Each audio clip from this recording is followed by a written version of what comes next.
the Hollywood Radio Theater.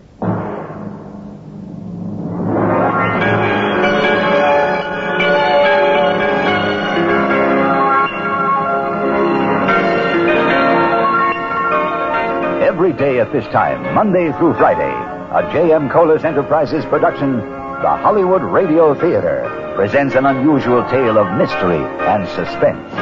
Every week, Monday through Friday, the Hollywood Radio Theater presents... I'm Rod Serling. You're listening to The Zero Hour. Rest your eyes.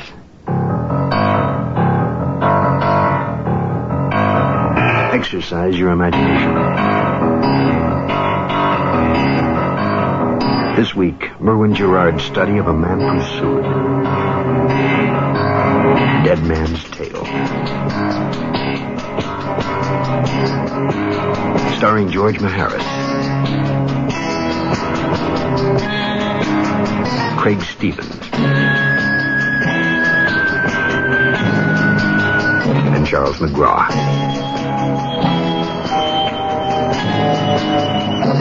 In Elliot Lewis's production of The Zero Hour.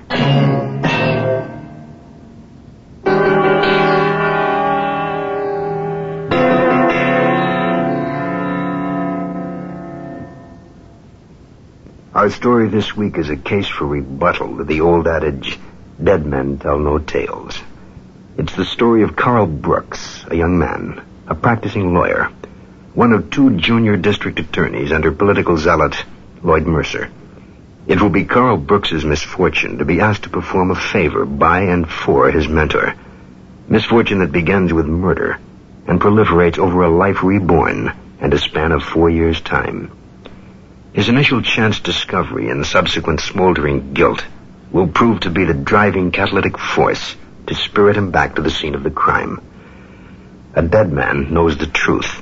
And for Carl Brooks, a mission of repentance and search for that truth will lead him to peel back the layers of deceit and uncover what we can only call Dead Man's Tale. Our story begins after this word.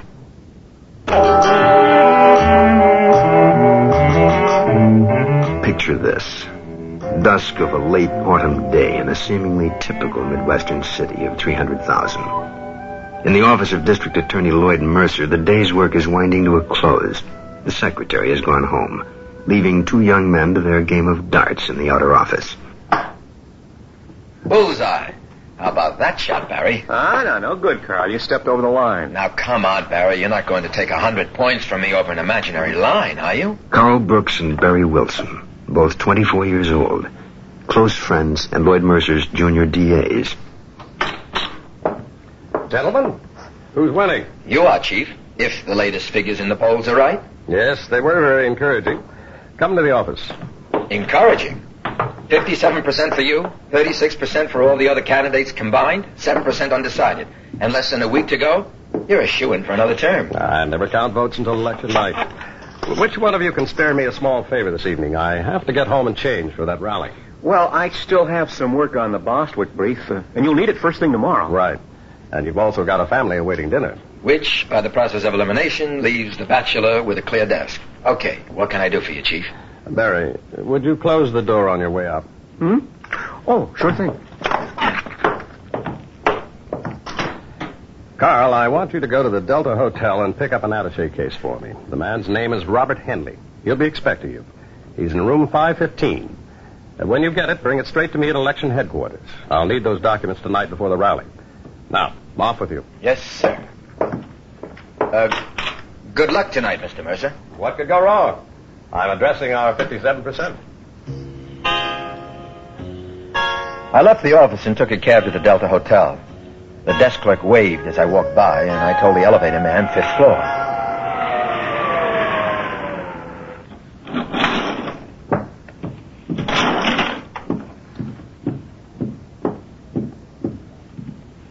The door to room 515 was oddly not quite closed. Mr. Henley? It's Carl Brooks from Lloyd Mercer's office. Mr. Henley. Mr. Henley, Mr. Henley. Hey,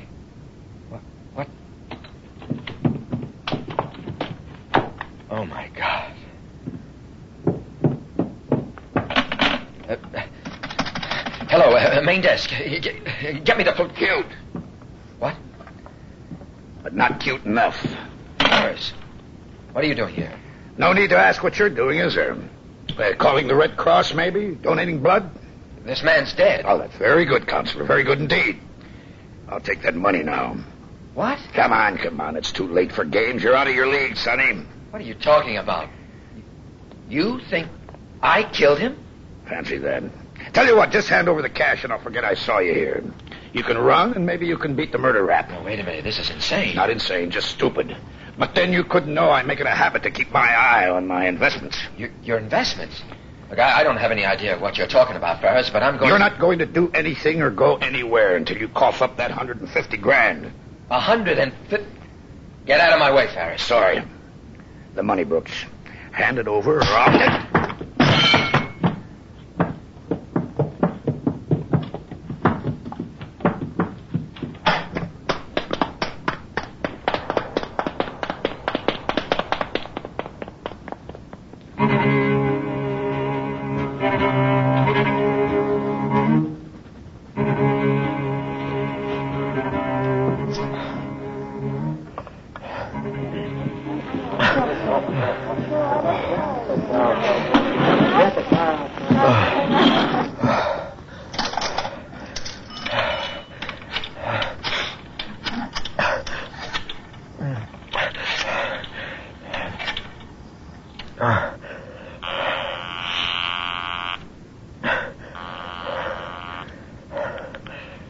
Mercer Election Headquarters.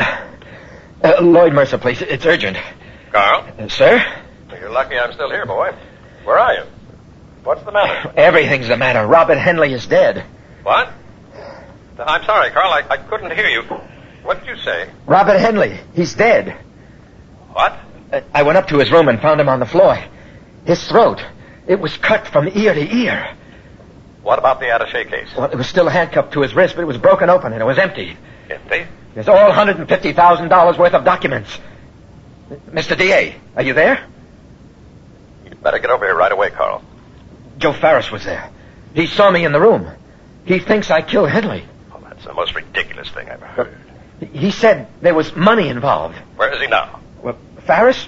He's still up there. I don't know. I don't plan to be around when he comes to. I had to hit him to get out. Come over to headquarters. I have to see you. Well, everyone else has.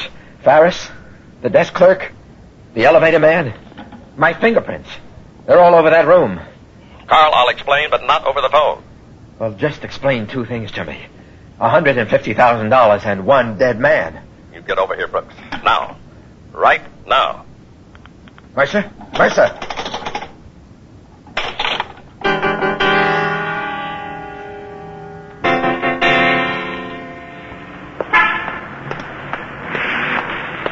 Taxi! Taxi! Carl? Hey, Carl, where are you going? The chief told me to pick you up and... Carl? The airport. And move. Carl?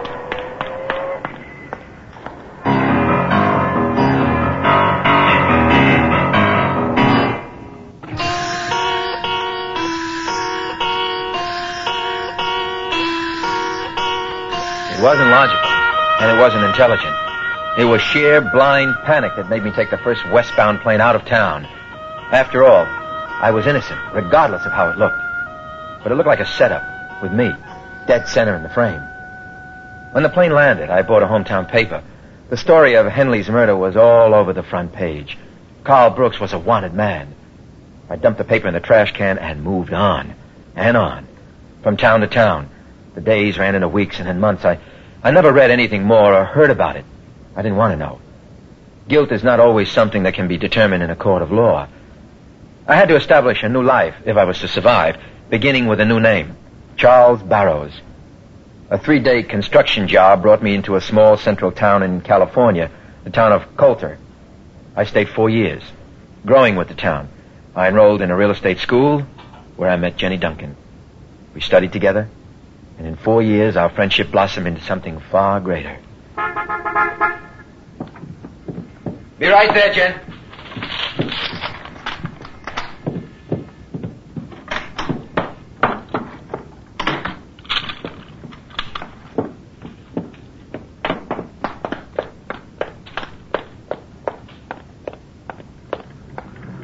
How's my land bearing doing today?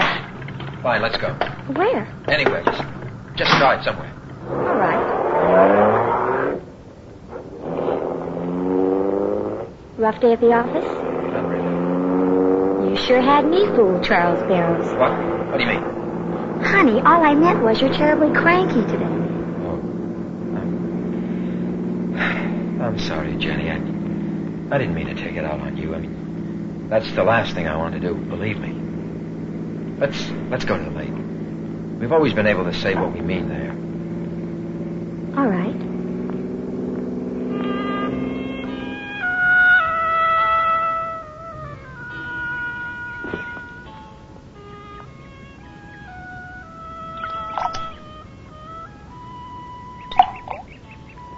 See the circle the pebble makes in the water? I bet you can't throw one inside it. I thought we came here to say what we meant. What is it, Charles? Oh. Well, a man came in today. He was interested in a piece of property over by Golden Valley. I was showing him the brochure when he said he thought he'd seen me somewhere before.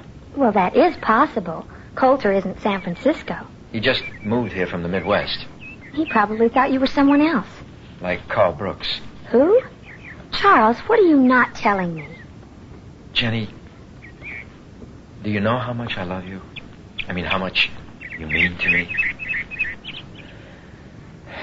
4 years ago, a man was killed in the town I grew up in. Carl Brooks worked for the district attorney at the time. He found the body, but that's all he did. But it was somehow made to look like he was a suspect, the prime suspect. What happened to him? Well, he disappeared. And you have the same color hair, right? We're one and the same. I don't believe it. Well, it's true. And if it weren't, well, I'd have proposed marriage a long time ago. Charles... My conscience wouldn't allow me to ask. I mean, I'd give up anything for you, Jenny. I would. And I will. What does it all mean? Well, I've decided to give myself up. I'm going back, Jenny. Clear myself. Clear my name. What happens to us? I love you, whoever you are. I'm going with you. No, you mustn't. Please, Jenny. I mean, it's painful as it is. But what if... You said you were innocent. I was weak then. I was a coward. I couldn't have fought the law, even though they were wrong. But it's different now. I have something to fight for. And that's exactly what I plan to do.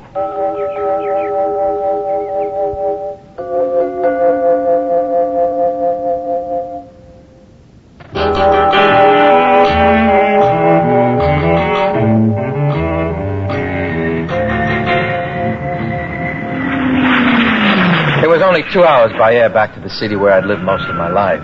But it seemed an eternity until the plane touched down at the airport. The moment I stepped under the ground, the feeling of guilt returned. Hundreds of people in that city knew me by sight. And if I was picked up before I had the chance to turn myself in, it would be impossible to prove I came back to give myself up. Voluntarily, that is. Taxi, mister? Yes. Where to? The county offices. Right.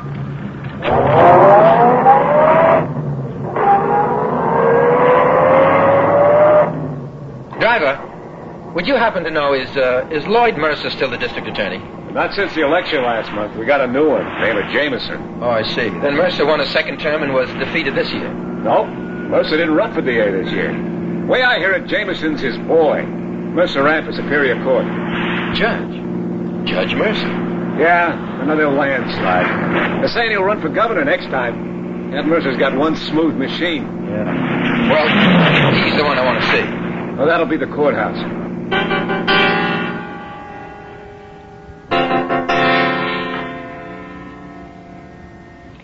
Good afternoon, Judge Mercer's chambers. Just a moment, please. Your Honor, there's a Mr. Alan Bledsoe calling. On line 1, sir.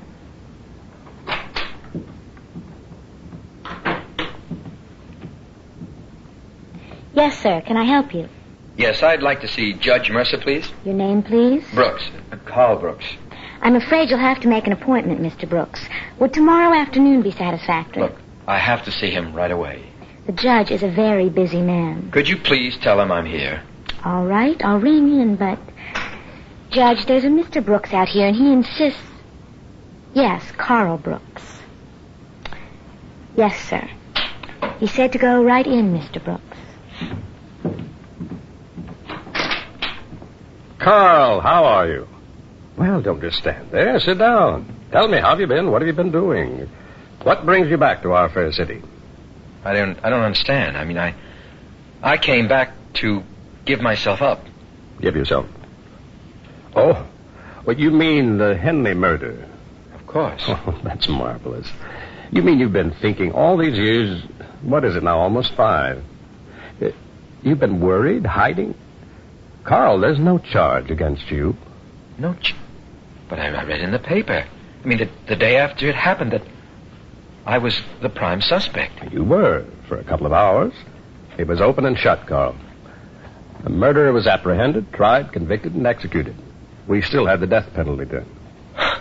You mean all this time, the running, the changing my name, giving up my law career, living with fear that at any time, for nothing? I mean, it was all for nothing? I am sorry, Carl, but if you hadn't run...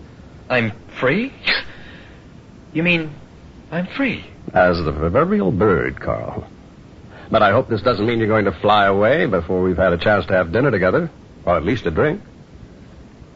Look, can I make a phone call first? You're welcome to use my phone. No, thank you. No, it's long distance and personal.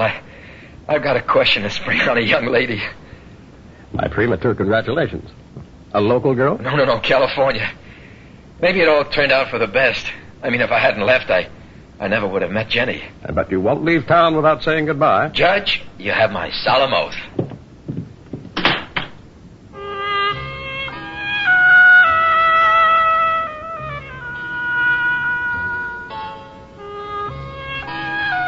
You're sure, darling? Absolutely sure? That's what the man said. Look, I'll be on my way now, but there just isn't a plane leaving for the coast until tomorrow. I'll come there if you like. No, don't you dare. I'm coming home for life.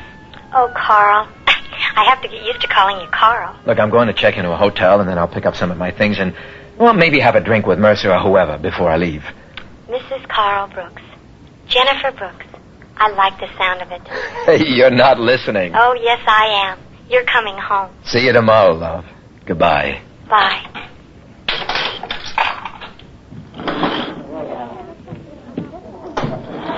Carl?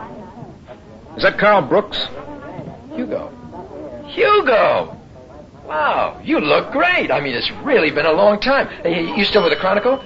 How the hell are you? Can't complain. Up till now. What happened? Mercer bring you back to run his next campaign? Hugo. I wasn't notified of any high school class reunion. Hugo, come on now. Why are you writing me? How'd you like the trial? Well, believe it or not, today's the first I've heard of it. I mean, all along I thought that you know... You're a long time late. Late? For what?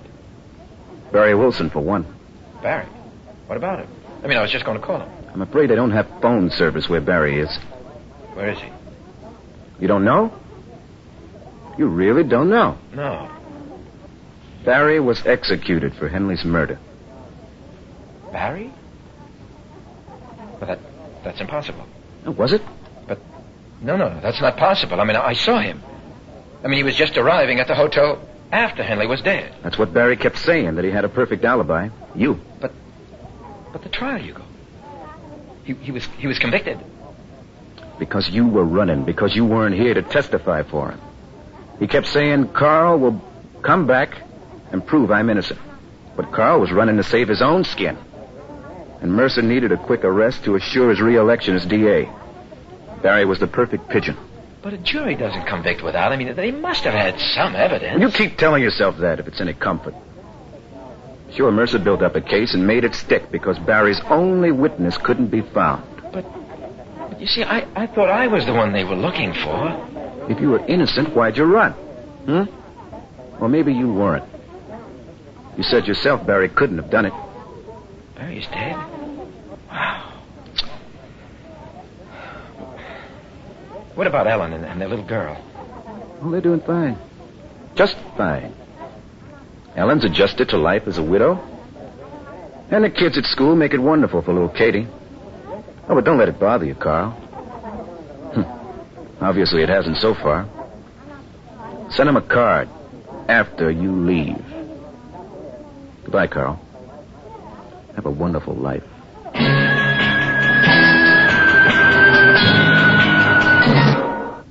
Tomorrow at this time, rest your eyes and listen here to this week's continuing study in suspense, Dead Man's Tale. I'm Rod Serling, and this is the 0 Hour.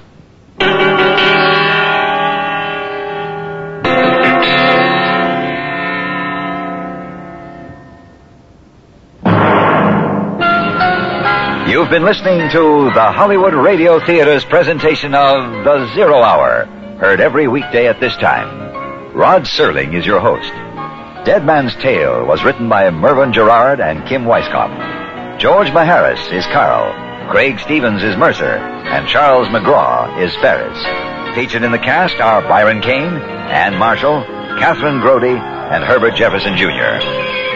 0 Hour is produced and directed by Elliot Lewis. Jack Myers is executive producer, Rochelle Sherman, associate producer, and Kim Weisskopf, story editor. Music conducted and composed by Stanley D. Hoffman. The Hollywood Radio Theater theme was played by Ferranti and Teicher and is now available on United Artists Records and Tapes. This has been a J.M. Kholos Enterprises production. Hugh Douglas speaking.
I'm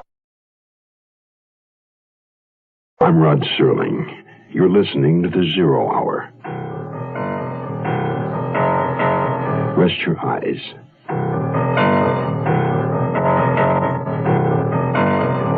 Exercise your imagination. This week, Merwin Gerard's study of a man pursued.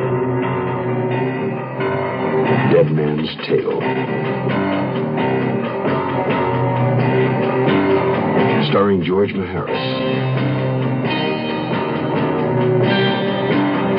Craig Stevens.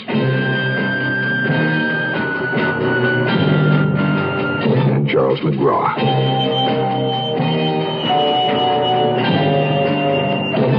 In Elliot Lewis's production of The 0 Hour.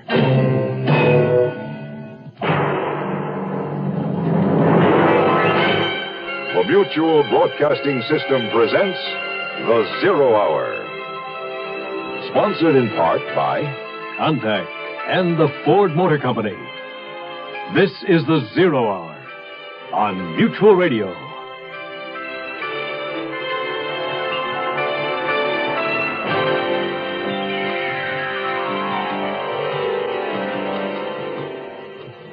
Carl Brooks was a man in the wrong place at the wrong time.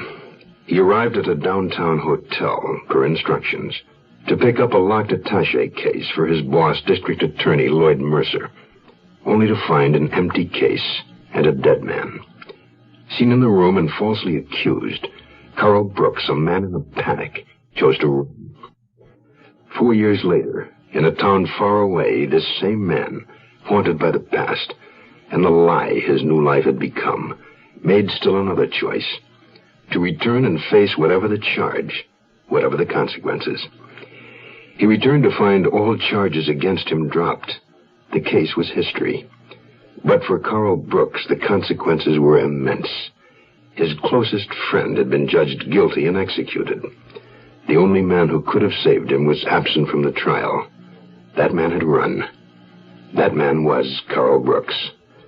Our story, Dead Man's Tale, resumes after this message. I love Tommy. You know, he's, no different than my own grandchildren, except he's never had much love and attention. When I first met him, he never talked, and everyone thought he was mute. I'm a foster grandparent to Tommy. Not long ago, I began teaching him how to match up colors with words and objects. It just wasn't working, and I was getting frustrated. Then one day, he looked at an apple. He said, "Red." He said, "Red." I lit up inside, and I cried, and I kissed him for loving me. The Foster Grandparent Program has many volunteers over 60 years of age devoting themselves part-time, giving personal care and attention to children in institutions. The Foster Grandparent Program is one part of action. Action is doing something. There is something you can do. Get into action.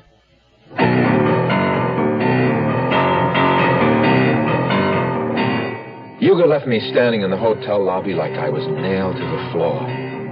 Barry Wilson and I had been friends since before I could remember. We'd done everything together, school, baseball. I even introduced him to Ellen. Now, Barry was dead, executed by the state for a crime he did not commit. And there was nothing I could do to bring him back. I had returned to my hometown for a purpose, to clear myself of any guilt. I never dreamt how terribly guilty I really was. I understand, Carl. I understand how awful you must feel. But what can you do? I'm not sure, Jenny. I only know there's Ellen and her little girl, and they don't pay widow's benefits to the wife of a man convicted of a capital crime. I've got to do something for them I should have done 4 years ago. Prove Barry's innocence. It's the least I can do. All right, but Carl, you sound as if you feel guilty. I am. No, you're not. You didn't kill anybody. Neither did Barry. Oh, Carl, don't do this to yourself. What happened is unfair, and I'm not asking you to do nothing about righting a wrong, but... Jenny, please, just give me a little time. I mean, what I said before still goes. This is something I have to do before we can have a decent life together. Does that mean you want me to stay here in Coulter? For now, yes. Do you understand why? I'm trying to. All any of us can do is try. Goodbye, darling. Goodbye, darling.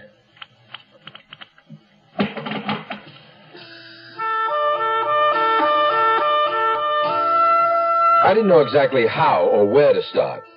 From the beginning seemed like the logical place.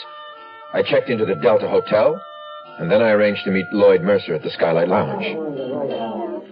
Well, Carl, what's it going to be? Dinner or just a quick drink?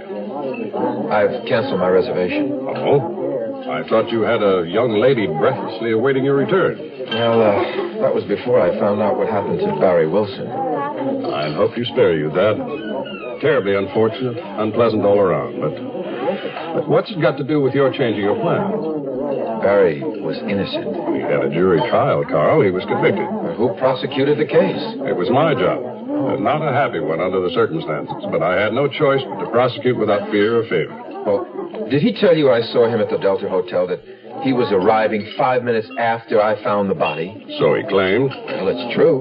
Well, since we couldn't find you, I weighed the possibility that it might have been true. You didn't believe him? It gave me pause. But then I realized he could have come back to the hotel after killing Henley so that you could see him just arriving to be his alibi if he needed one.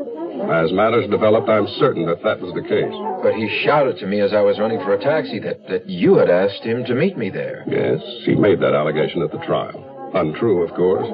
Why would I do that? I don't know. All I heard him say was that the chief sent him. Not much of a defense. I guess not. Just one man's word against another. Don't be petty, Carl. It doesn't suit you. Look, was there any hard evidence against Barry? I could let you have the transcript if you like. But briefly, motive. He was rather deeply in debt. An opportunity? He obviously listened on the inner office intercom to my instructions to you about picking up the attaché case from Henley.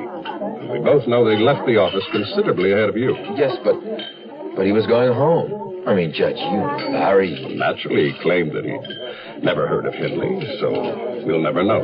Were there any fingerprints? Only yours and Henley. A murderer would have been more careful.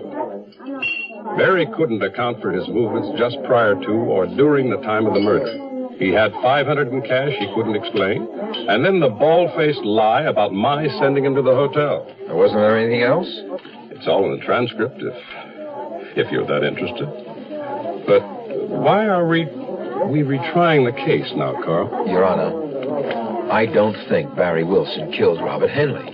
Really? Well, perhaps you should have been public defender, champion of the lost cause. Look, I'm serious, Judge. I mean, let's assume Barry did listen in. A fair assumption. Maybe he didn't go straight home. And went instead to the Delta Hotel. Or he could have gone almost anywhere. Why not here, for a cocktail? Because he went straight to the Delta Hotel, room 515, and murdered Robert Henley. But why? I mean, motive, he had Carl, no reason motive. to... The man needed money. No motive, Judge. I mean, it was documents I was sent there for. There was never any mention of money. I suggest you read the transcript. Look, was there any money? I was never clear on that. None that was ever recovered, nor were the documents, for that matter. Could have cost me the election. Barry was guilty. Take my word for it. You can go back to your new life with a clear conscience. It was good seeing you again, Carl. I see. Case dismissed. Goodbye, Carl. I was just leaving. Thanks for your time, Your Honor.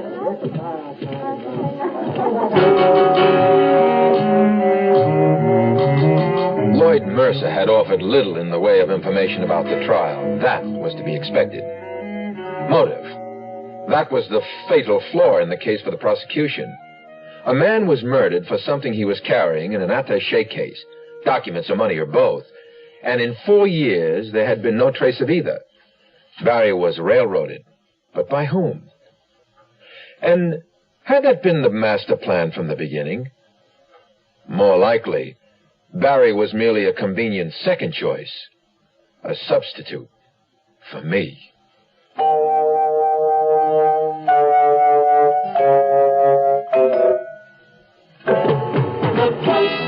You got a solid car. The Ford Torino is a solid car. Here comes comes a new car with a new young look for 74. Ford Torino, the solid mid-size car. It's not just Torino's great new looks you'll like. The beautifully restyled grille, optional split bench seats, and luxurious interiors. More than that, there's Torino's smooth, steady ride and the confident feeling it gives you on the road. Solid Torino 74 for looks, comfort, confidence. Take a close look at Torino at your Ford dealers now. Riding down the road in style, smooth and quiet by the mile. The Plus, you've got a solid car. The solid, mid-size Ford Torino for 74. The closer you look, the better we look. You've got a solid car.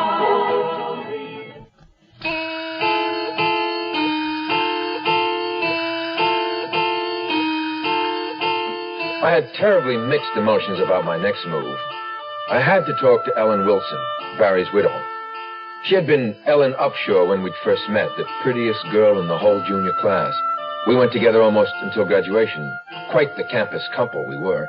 Then one day, after a football game, I introduced her to the star halfback. That was Barry Wilson. They were married the week after commencement. 2 years later, Katie was born. I took a taxi to the modest two-bedroom tract home the Wilsons had bought the year before Barry's execution. It was just as I'd remembered it, only the lawn was now overgrown with weeds. Up close, I could see the paint was peeling, and one of the windows had been broken and been repaired with only cardboard and a tape. It wasn't the same. Nothing was.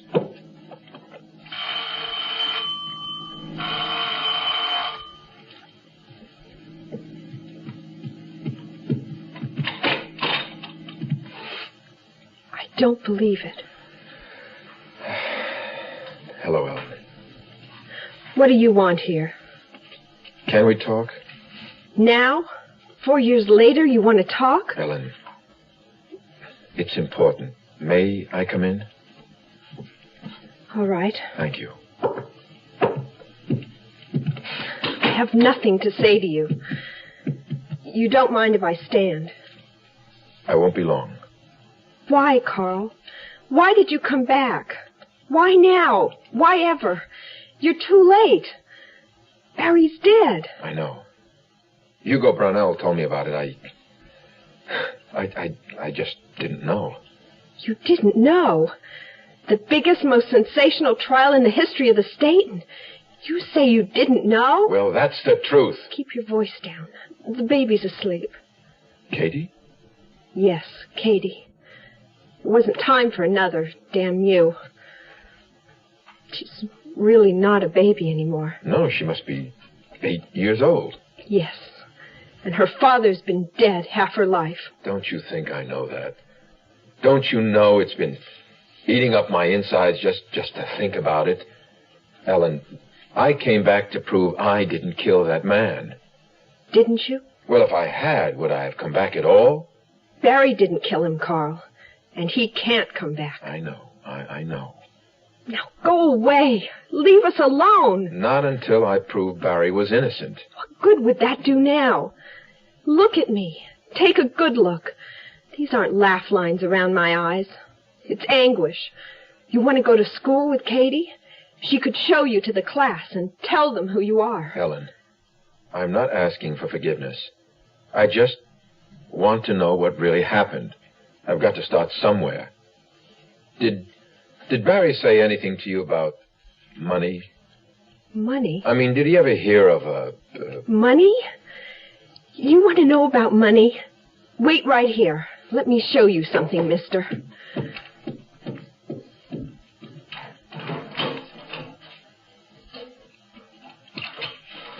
Go back to bed, honey. Mommy will be right in. Here. Take a look at that. Cashier's check for $100. I get one every month, without fail. Who sends it? I don't know. Who makes deposits into my bank account? Every time my balance falls below $50, another $50 is deposited automatically and anonymously. Haven't you tried to find out? Oh, yes. At first. And got nowhere. Then I thought, What if asking too many questions should shut it off? How would I pay all the extras the little money I was earning didn't cover? Then I lost my job. Now it's 2 days' work here, an afternoon there. Nothing for weeks on end. Ellen, this means that somebody... this is obviously conscience money. Blood money. And who pays Dr. Irwin for me? 2 operations in the past 3 years. Hospital bills. Katie's tonsils. Ellen, I think there's a real chance that I can clear Barry's name. You mean you can stir things up? Get it all in the newspapers and on television again. Ruin what little we have left. But if I could force them to reopen the case... And if they don't find the guilty party... Well, I have to do something. Don't you think you've done enough? Leave it alone. Oh, Carl, I thought I knew you so well. I never really knew you at all. Go. Go back where you came from. Leave us alone.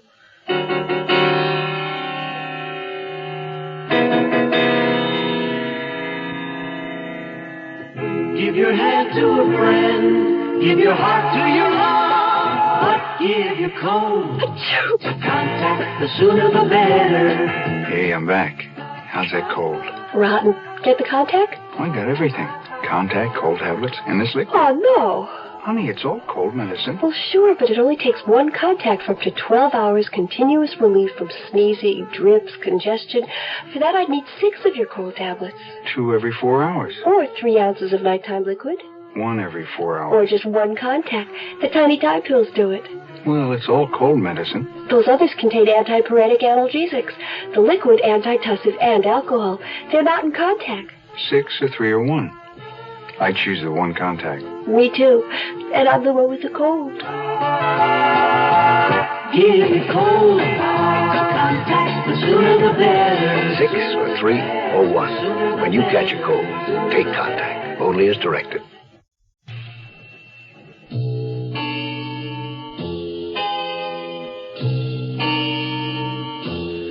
Ellen was right, of course, about what would happen if I succeeded in bringing it all to public attention again. On the other hand, if I could gather information, get some answers of my own, and then come forward with the facts, I might accomplish a great deal for Ellen and Katie, at least in terms of security, but how much of it would be for her and how much for myself, to soothe my own conscience? 3 unsolved M's: money, motive, and murder. According to the learned judge, Barry was in debt. That was something I hadn't known and didn't think it proper to ask Ellen about. Gambling is illegal in the state, but everyone knows it goes on, appropriately disguised. I took a taxi back to town to pay a visit to just such an establishment. And an old acquaintance I had last seen at the Hotel Delta sprawled on the floor. If anybody would know about money, he would. Well, there it is, just up ahead. The one with all the lights flashing? Well, that's where I want to go. You sure? The Ferris wheel's the most expensive night spot in town. I mean, there's better places to eat and a lot cheaper, too. Well, you see, I am not hungry. I get it. Back room, huh? Yeah, you got it. Well, that's the luck, buddy. You'll need it back there. You'd be better off eating, if you know what I mean. I know what you mean. Keep it. Hey, thanks.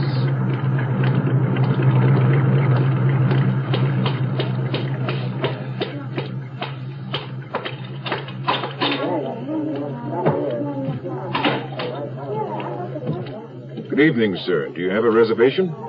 I want to ride on the merry-go-round. Your name, sir? Wilson. A gentleman to ride the merry-go-round. Mr. Wilson. Barry Wilson. Barry Wilson, huh? As you wish, sir. Down the hall. This key opens the door on the right. Thank you.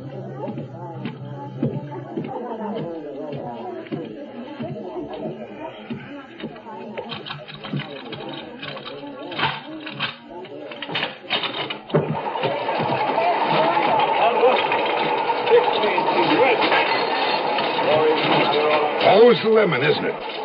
could do better at craps or roulette. I'm not really a gambling man, Ferris. Oh, I thought you were. Can we talk? In private? My office private enough?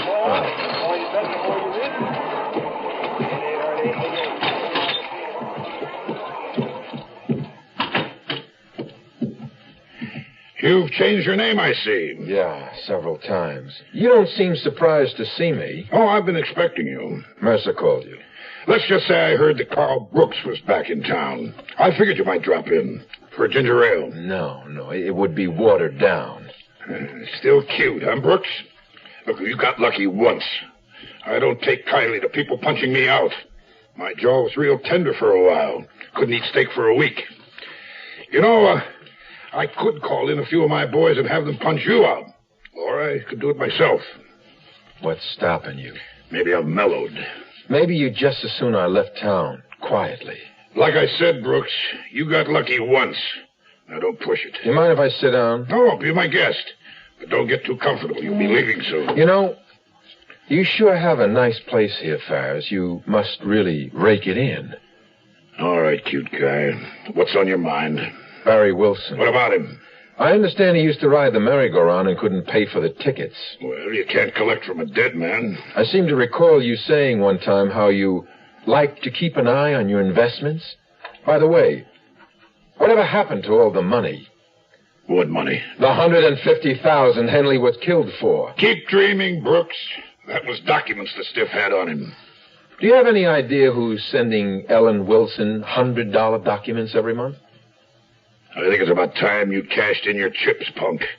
A smart gambler quits when the odds are against him.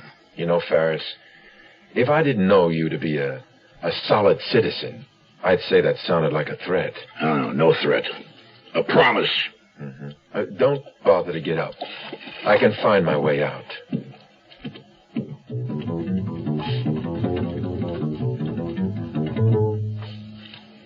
Ferris was lying. Of that I was sure. There was money, all right. The night of the murder, Ferris had been in the room the same time I was, but I didn't hear him come in. He could have killed Henley, stolen the money, and waited for me to arrive. Of course, a hired killer was a possibility. Joe Ferris was certainly not one to stick his own neck out, like I was doing. But what really puzzled me was the money Ellen was getting. I couldn't see Ferris giving money away for any reason, and Lloyd Mercer? Well, I was sure convinced he had no conscience at all. I had nothing to go on but a hunch, and I needed help. I headed straight for the red and white neon lights of the Chronicle building. The heavy glass doors were locked. I could see a uniformed guard inside.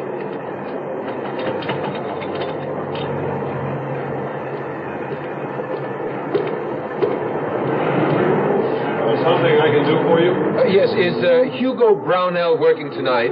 Yeah, but not here. He's out on a story somewhere. Well, is there any way I can get in touch with him? I mean, it's very important. I'll see him when he comes back. Well, would you have him call me at the Delta Hotel? The name is Brooks. It doesn't matter how late, just so he calls. Would you tell him that?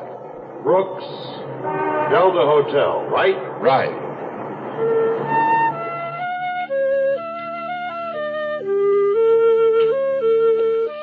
I took a sandwich mealy up to the room at the hotel so I wouldn't miss Hugo's call.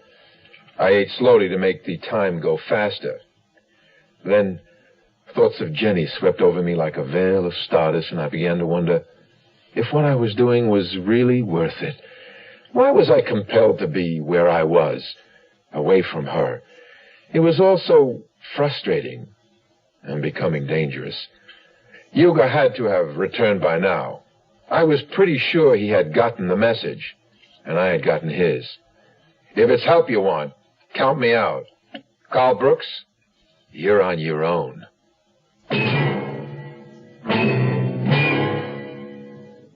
You are listening to Mutual's presentation of The Zero Hour. Lots of people think that a ham is just a ham. You get fresh, cured and smoked. You get butt, shank, steak and canned. You get cooked, country, picnic slices. You got canned perishable, which you do have to refrigerate, and canned non-perishable, which you don't have to refrigerate. Unless you open the can, then you have to refrigerate both. Now, that sounds like a lot to remember, which it is, so forget it, and just remember this. When you're buying ham, read the label. If the label says fully cooked, then you don't have to cook the ham, okay? But if the label does not say fully cooked, then please cook it. Not the label, the ham. The U.S. Department of Agriculture has more free information on ham. Just write ham, U.S. Department of Agriculture, Washington, D.C., 20250.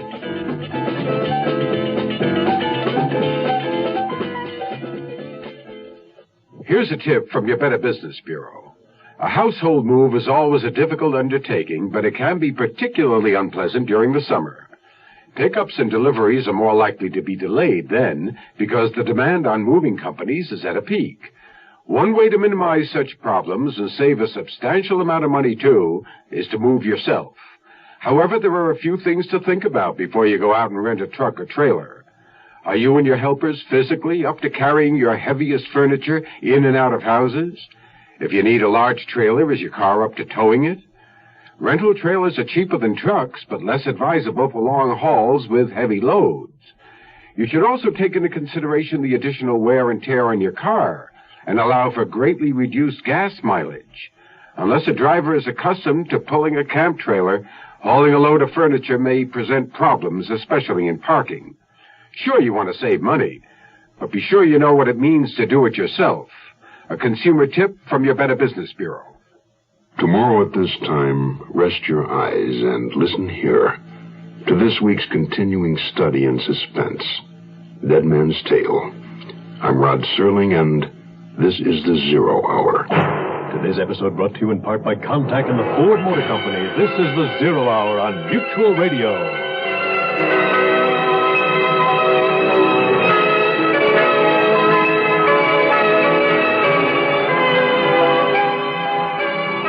You have been listening to The Zero Hour, a presentation of the Mutual Broadcasting System in association with Hollywood Radio Theater, heard every weekday at this time. Rod Serling is your host. Zero Hour is produced and directed by Elliott Lewis. The Hollywood Radio Theater theme was played by Ferranti and Teicher and is now available on United Artists Records and Tapes. Hugh Douglas speaking. Tune in tomorrow. And once again, rest your eyes and listen here to the Zero Hour. This is the Mutual Radio Network.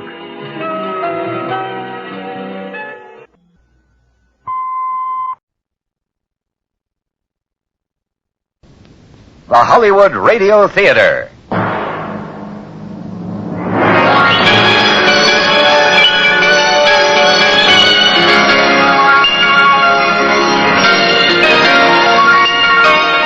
Every day at this time, Monday through Friday, a J.M. Kholos Enterprises production, the Hollywood Radio Theater presents an unusual tale of mystery and suspense. Every week, Monday through Friday, the Hollywood Radio Theater presents... I'm Rod Serling. You're listening to the Zero Hour. Rest your eyes. Exercise your imagination. This week, Merwin Gerard's study of a man pursued. Dead Man's Tale. Starring George Maharis. Craig Stevens. And Charles McGraw.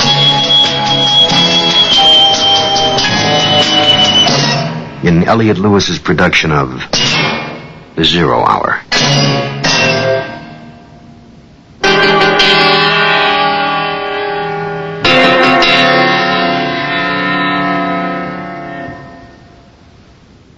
Guilt is not something that can always be determined in a court of law. One must first consider the source. Carl Brooks is a man well acquainted with guilt. It drove him first from his home, then drew him back and into a situation for which he was totally unprepared. His best friend had been convicted and executed for murder. Only Carl's testimony could have saved him. So the guilt is now a matter of omission, a matter of moral negligence. And for Carl Brooks, the guilt is more imposing than ever. The man he left behind, in turn, left a widow and child. Someone is sending them money. Carl Brooks would like to find out who and why. Dead Man's Tale continues after this word.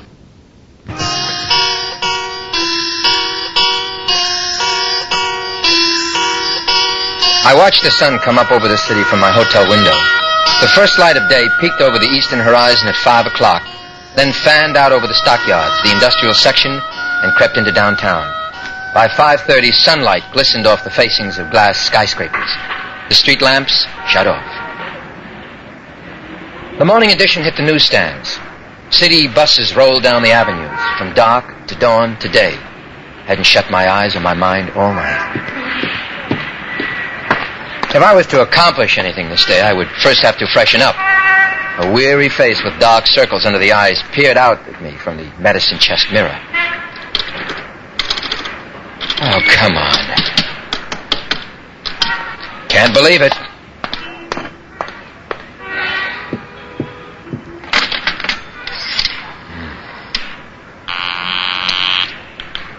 Desk. This is Mr. Brooks in room 610. What happened to the water? Oh, doesn't that come with the price of the room? I'm terribly sorry, sir. We've had some trouble with the boilers, and we've temporarily shut off all the water in the east wing. Well, that's just great. How do you propose your paying guests wash? We hope to have the service restored sometime this afternoon, sir. What about the west wing? Actually, sir, you're better off where you are. We'll be shutting off the water on the other side after the noon hour today. We're sorry for the inconvenience. We have a repair crew working full time. Yeah, well, I'd like another room. As you wish, sir. West wing? Yes, west wing. I can give you a fifth floor suite. It's $5 a day more than you're paying now. I'll take it. Very well, sir. It's room 519. Yes, oh, wait a minute. Your rooms are separated by odd and even numbers, right? Yes, sir. Well, I'd like room 515. Oh, I'm sorry, sir. We have no room 515. No 515. No, sir. We converted that room to storage space 4 years ago. I see. 519 will be fine then. Very good, sir. I'll transfer your bill starting today. Clerk, yes, were there any calls for me after midnight? One moment. No messages at all, sir. Uh-huh. Thank you.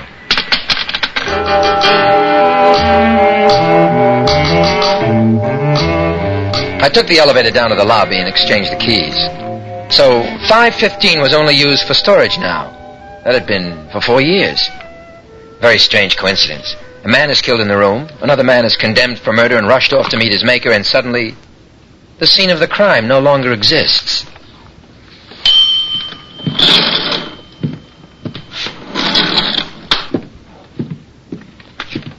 $525. 523. 21. Here it is, 519. I wonder. Just as he said. No room number. Storage, employees only.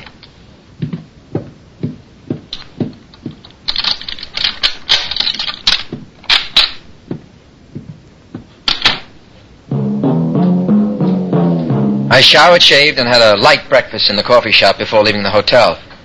I needed mobility for the errands I had to run, so I rented a late model sedan from an auto agency.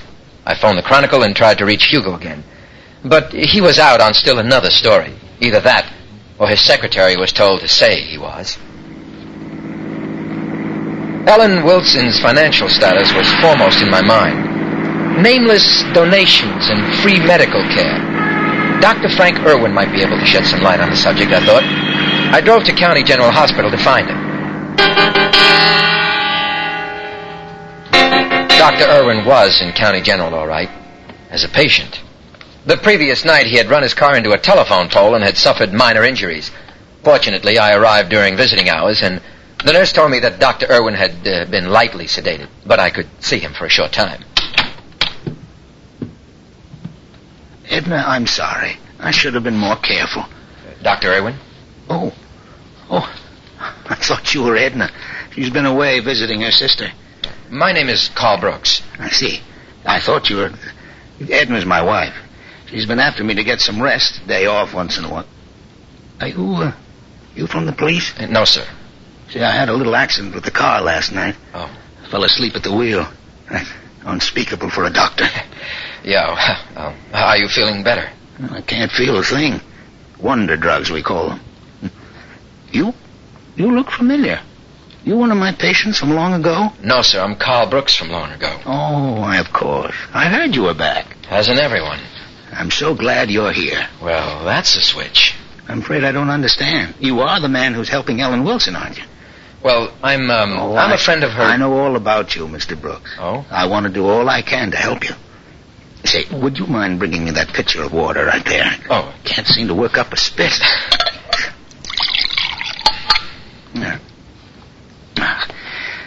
Thank you. I don't want to dry up before I say what has to be said. Doctor, Ellen Wilson is one of your patients, isn't she? Has been, ever since she first moved here. Must have been, near 10, 15 years ago. When she got married and had the baby, I became what we used to call a family doctor. Have you been sending Ellen Wilson money? Money? No, that must be one of the others. Others? Please, the water. Oh. What others? Well, I don't know who they are. I think the man who runs the big gambling club in town is one of them. Joe Farris. Yeah, that's who I mean, Joe Farris. He's a horrible man. Doctor, I don't want to sound like a lawyer. I mean, I've given that up, but if you don't know who the others are, would you know why anyone is sending Ellen Wilson money? I'm a doctor, Mr. Brooks. It's my sworn duty, my sacred obligation to save lives. I committed a breach of honor 4 years ago in a court of law. Because I was afraid of the disgrace, I did nothing to prevent the execution of an innocent man. Barry Wilson. That's right. Could you have saved him? Well, perhaps. No. The point is, I didn't even try. Oh, that's fine.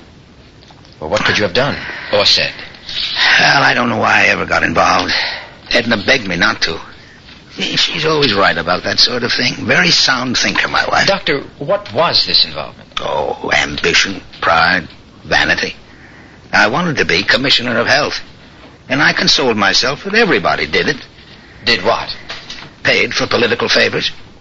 There was this Farris and myself, and 2 others. I have no idea who they are. But we each contributed a large sum of cash to a special fund for the re-election of Lloyd Mercer.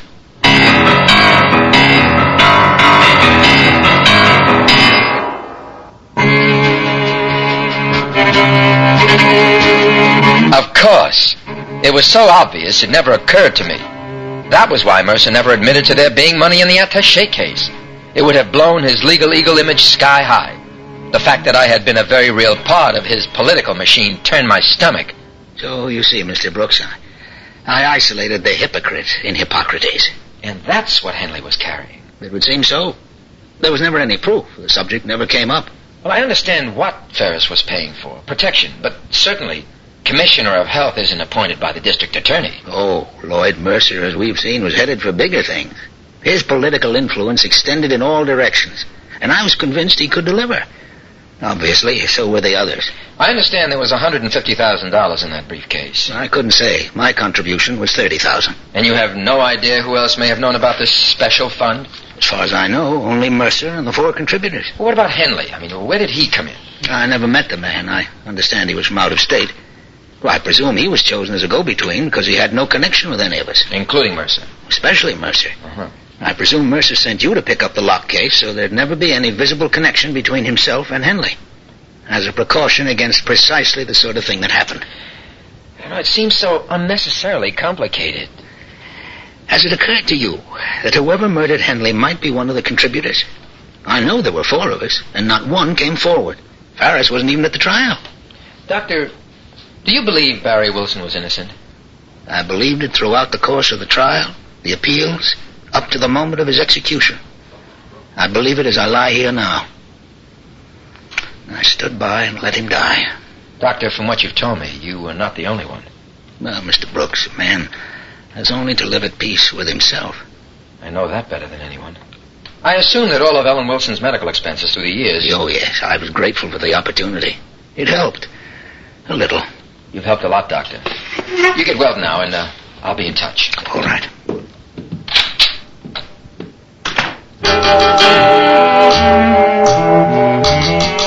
I left the hospital and headed for the National City Bank, Ellen Wilson's branch. It didn't take me long to notice I was being followed. A big maroon late model touring car was smoking along behind me, obviously tracking. Too obvious to be anything but a message from Joe Farris. Looking in my rear view window, I could see two men in the car with the brims of their hats pulled low over their foreheads. It would have been funny if it weren't so frightening. And I was sure that was the purpose. To scare me into running. I had done it once before. Why not again? But Dr. Irwin had answered that for me. A man has only to live at peace with himself. And I was determined to achieve that end.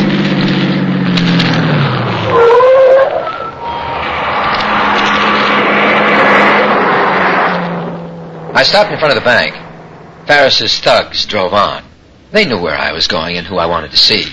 We were all beginning to understand each other all too well. I began to feel the need for some protection of a different kind. Dead men tell no tales. It was time to leak some information to the press.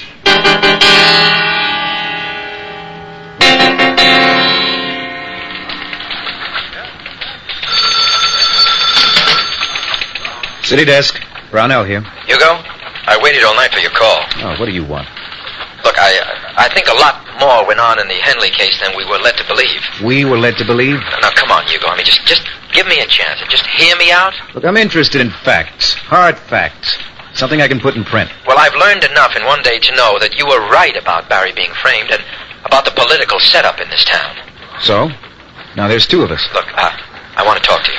Do you or don't you have something I can print without risking a libel suit? Well, look, I will in about 15 minutes. I'll listen when you do. I'm much too busy now for idle conversation, so you can Look, Hugo, wait. No, wait. I've just got to see you. Today, in an hour. I think we'll find something in the back issue of the Chronicle. I'll meet you there. Carl? Carl! Ah, damn it. Shirley, I'll be in the morgue. The one with the dead papers.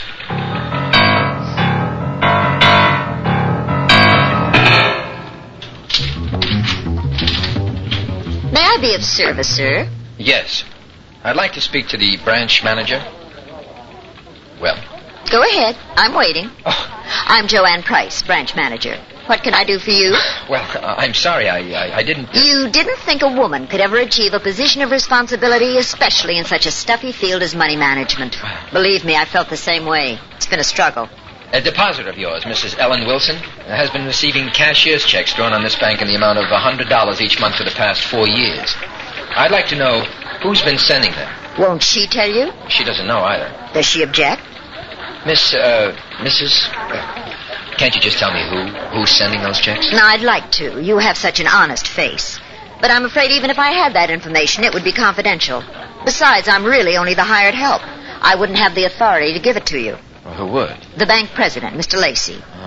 Well, may I talk to him? I don't think it'll do you any good. Why not? Mr. Lacey's a Scrooge, the tightest man on earth, with money and with words. Look, could you ask him if he'd see me, please? Don't hold your breath.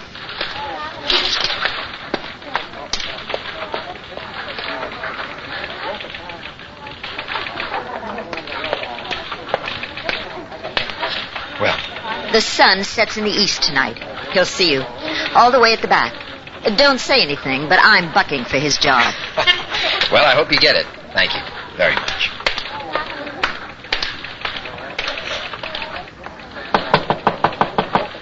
Come in and close the door behind you. Mr. Lacey?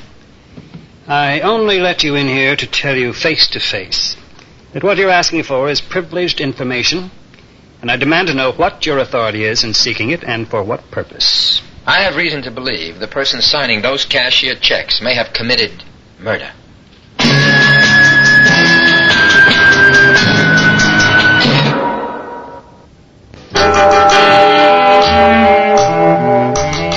Are you from the police? No. certainly murder would be a matter for them. All right, Mr. Lacey, if you'd rather I take what I already know to the police... You're Carl Brooks. That's correct. Well, Mr. Brooks, I'm not a rich man, despite what you may think. You knew Barry Wilson was innocent, didn't you? I don't know that. Is there reasonable doubt? Maybe.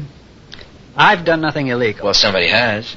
Someone killed Robert Henley for $150,000, some of which, I think, was yours, Mr. Lacey. You can't believe I'd kill a man for money. Well, you said yourself you're not a rich man. Now, just a damn minute. Look, I'm only going to ask you one more time, Mr. Lacey, because if you don't tell me, I'll find out somewhere else. It may save us both a lot of unnecessary trouble, and it might even make you feel better. Now, do you know who is sending $100 cashier checks once a month to Ellen Wilson? No, I don't. And should you have any further inquiries into my personal affairs, Mr. Brooks, I suggest you make them through my attorney. Good day.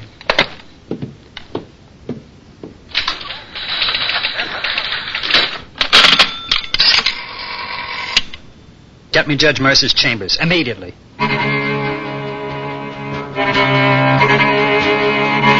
Lacey was the kind of man who revealed more in a facial reaction than by anything he could have said. He was undoubtedly the third donor. Farris, Dr. Irwin, and Lacey. But who was the fourth?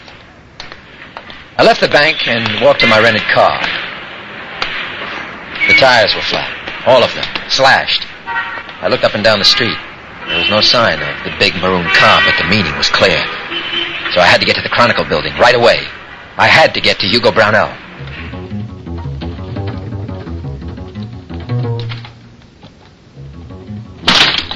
Oh, Hugo, you're here. Don't ask me why. I guess I'm just a sucker for nostalgia. Well, I wasn't sure if I'd make it. Word is out on me. What do you mean? Farris had his boys cut up my tires on the car. I hitchhiked over here. Never thought you'd come. Look, Carl, you're raving. Come on, you got me down here for a reason. Let's have it. Hugo, what do you know about a special campaign contribution fund to get Lloyd Mercer elected to a second term as DA? Maybe I should ask what you know. Well, there was one. $150,000. And that's what Henley was carrying the night he was murdered. Can you prove it? Not only that, but I think I can prove who killed Henley. Who? Do you know? Well, I'm hoping you can remember. You've seen him. You may even know him. You lost me. Look, 4 people contributed to Mercer's special fund. It was Farris and Dr. Irwin, the president of the National City Bank, a man named Lacey. Mm-hmm. First name Clarence. A big man in contract financing, bit on the shady side. That's only 3. Well, there should be the name or a picture of the 4th somewhere in these files. Well, that could take days to find. Well, not if you can remember. Remember what? Well, someone who was at Barry's trial, someone who was there every day.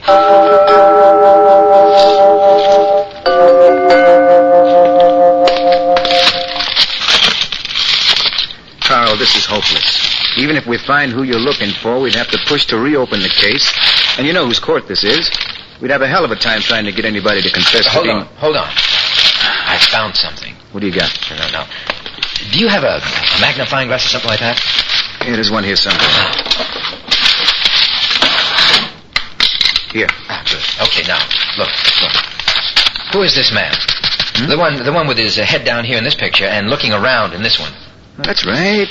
He was there just about every day. The paving contractor. Used to do all the work for the city. Yeah, well, what's his name? Owen Morse. That's our man. Mm-hmm. Tomorrow at this time, rest your eyes and listen here to this week's continuing study in suspense, Dead Man's Tale. I'm Rod Serling, and this is the 0 Hour.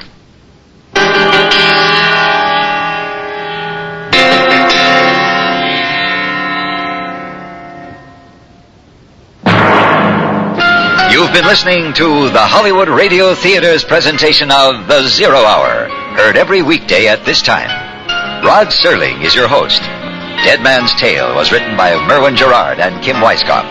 George Maharis is Carl, Craig Stevens is Mercer, and Charles McGraw is Ferris. Featured in the cast are Jack Manning, Harold Gould, Herbert Jefferson Jr., and Shirley Mitchell. 0 Hour is produced and directed by Elliot Lewis. Jack Myers is executive producer, Rochelle Sherman associate producer, and Kim Weiskopf story editor. Music conducted and composed by Stanley D. Hoffman. The Hollywood Radio Theater theme was played by Ferranti and Teicher and is now available on United Artists Records and Tapes. This has been a J.M. Kholos Enterprises production. Hugh Doctor speaking. Tune in tomorrow, and once again, rest your eyes and listen here to the Zero Hour.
the Hollywood Radio Theater.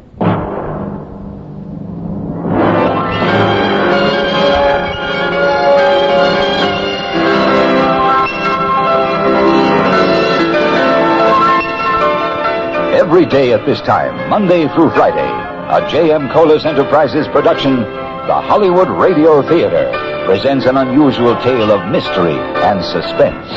Every week, Monday through Friday, the Hollywood Radio Theater presents... I'm Rod Serling. You're listening to the Zero Hour. Rest your eyes.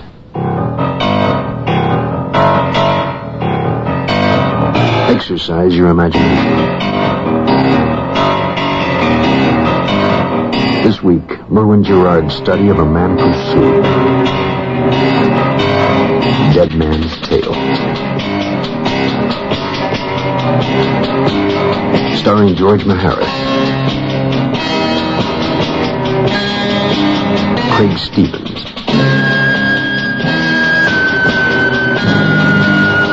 And Charles McGraw.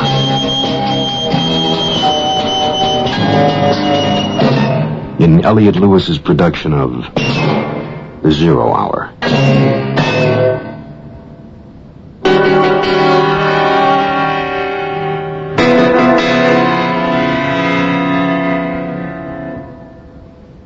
What was it that brought Carl Brooks back to his hometown?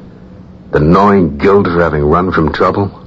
The love for a girl that he had but couldn't give with shadows on his conscience? Was it fate? In any case, he got more than he bargained for. His colleague and closest friend was dead, executed for a murder he could not have committed. To assuage his guilt, Carl Brooks took it upon himself to clear the name of the man he had failed to save. And in doing so, has begun to uncover a most complicated series of events, leading back to what really happened on a night 4 years before. The night Carl Brooks found an empty briefcase and a very quiet, dead man. Dead Man's Tale will continue in a moment. If Owen Morse was difficult to identify, locating him was next to impossible. His company was no longer in business, and his family had moved out of town. Hugo, a friend indeed, lent me his car and promised to have some repairs made on my rented one. It was dusk by the time I found Owen Morse's new home address. It was way out on Briar Street, next to the edge of town. A run-down old house converted into a triplex. He lived on the ground floor. For a man I suspected had once contributed many thousands of dollars for some kind of political sway, Owen Morse was living somewhat less than modestly.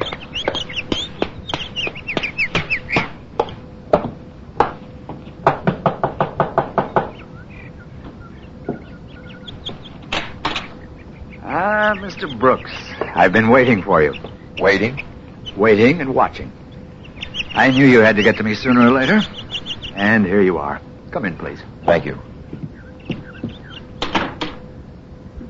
Not exactly the kind of place you expected to find the ex-highly successful contractor living, is it?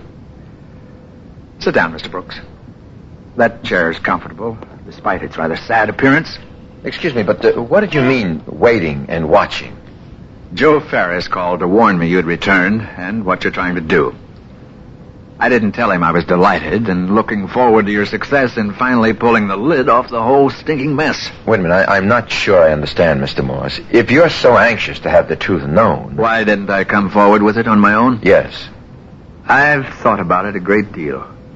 It would accomplish very little, particularly since I couldn't prove any of it. But I wasn't speaking of the truth about me, my contribution to that ill-starred special fund for Lloyd Mercer's re-election. That I freely admit. However, it will do little to assist you in clearing Barry Wilson's name, which is what I assume is your purpose. It's a certainty you've been unable to accomplish your goal by speaking to the other three. How did you know about that? I've been following your efforts since yesterday. Oh. But I am curious. How did you get to me? I let your conscience be my guide. Ah, yes. The cashier's checks.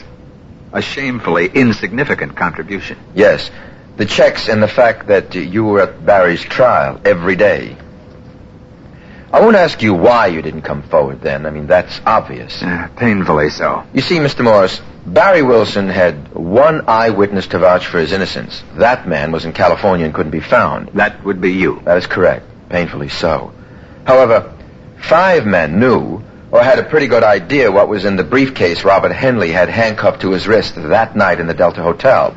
Barry Wilson was not one of them, nor was I. Yes, I see the point. But if I killed Robert Henley, Mr. Brooks, the solution would be easy. I could simply come forward, admit it, and clear up everything, including my conscience. Are you saying you didn't? I didn't kill Robert Henley. I killed Barry Wilson. So, I am a murderer. Would you be willing to tell your story to the newspapers? To the police? Oh, gladly. At the proper time. But that would be a serious tactical blunder right now. Get the wind up with Mercer and Ferris, and they'll go after you in any way they thought would discredit you. Or silence you permanently. And it'd be no help to Ellen Wilson. And that's all I give a damn about anymore. I have to admit that you've disarmed me. I anticipated some resistance, denials. That's what you would have gotten 4 years ago. What's changed? You've heard of the wages of sin. What you see before you is the end result of the erosion of conscience.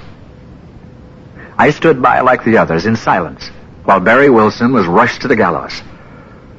But I've paid my dues, as they say. And, as you can see... Well, you must have been a rich man. What happened? No, never really rich. Well off, I guess. I wanted to be a business tycoon, on the stock exchange and all that. I might have made it, only I went about it the wrong way. What happened was the bottle. It helped me forget, one day at a time. I found I'd been an incipient alcoholic all my life. A year of steady drinking, lost weekends, and then lost weeks and months can quickly destroy even a sound business. The downhill slide is swift and accelerating. First my business and then my family. But the guilt doesn't go away. On the contrary, it grows. It grows until the reason for it is rectified. Mr. Morse, who killed Robert Henley? I have no idea. I have nothing. My whole life is an utter waste of time. Then why go on? You know, you sound like you could drink yourself to death if you tried. Mr. Brooks, you see before you a gutless, impotent man. I've been on the wagon for 2 years now, so I could hold down a job to make just enough to stay alive and send a few dollars to the woman I made a widow. Mr. Morse, there seems to be more than enough guilt to go around for all of us. Speaking for myself, I'm willing to risk all to clear the slate, but I'm going to need your help. You can count on me, Mr. Brooks. You can count on me.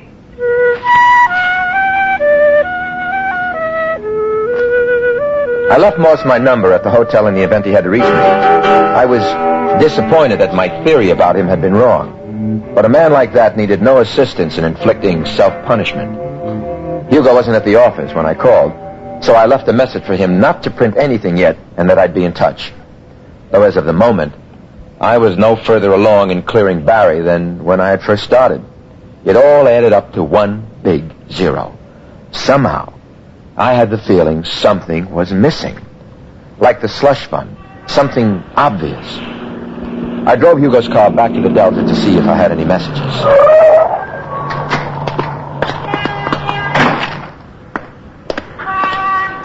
It was a misty night, but not cool.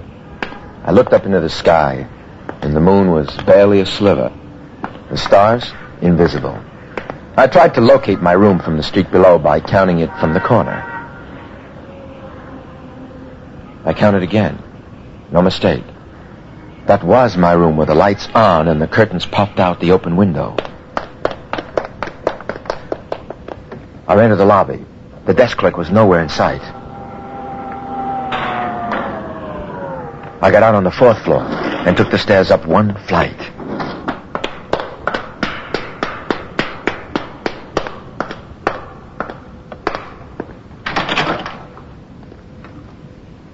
The hall was clear. There was a crack of light between the bottom of the door and the carpet. I listened. Then, carefully, took out my key and slipped it in the lock. And... All right. What? Jenny.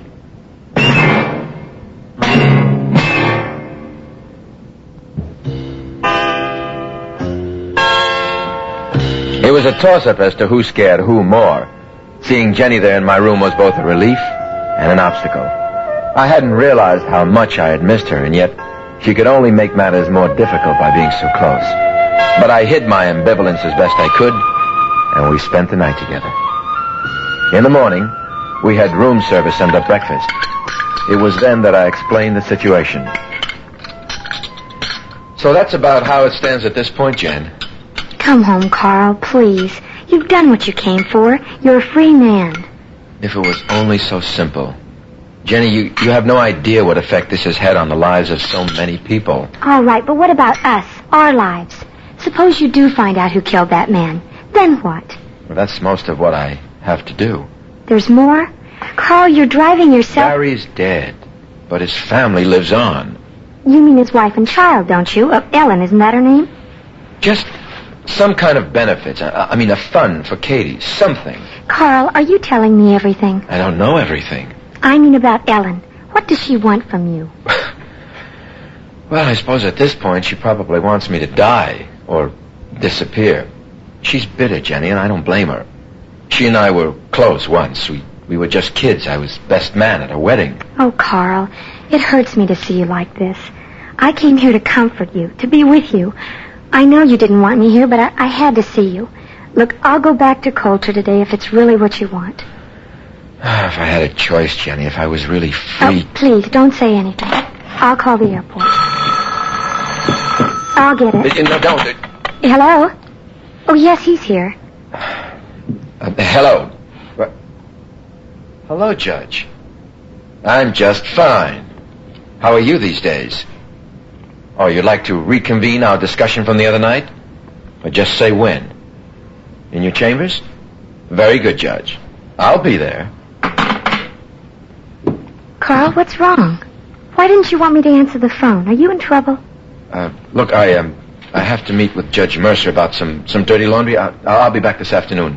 We'll grab a bite, and then I'll drive you to the airport. All right? Don't worry, Jenny. Remember, I love you. See you later. Carl, please be careful.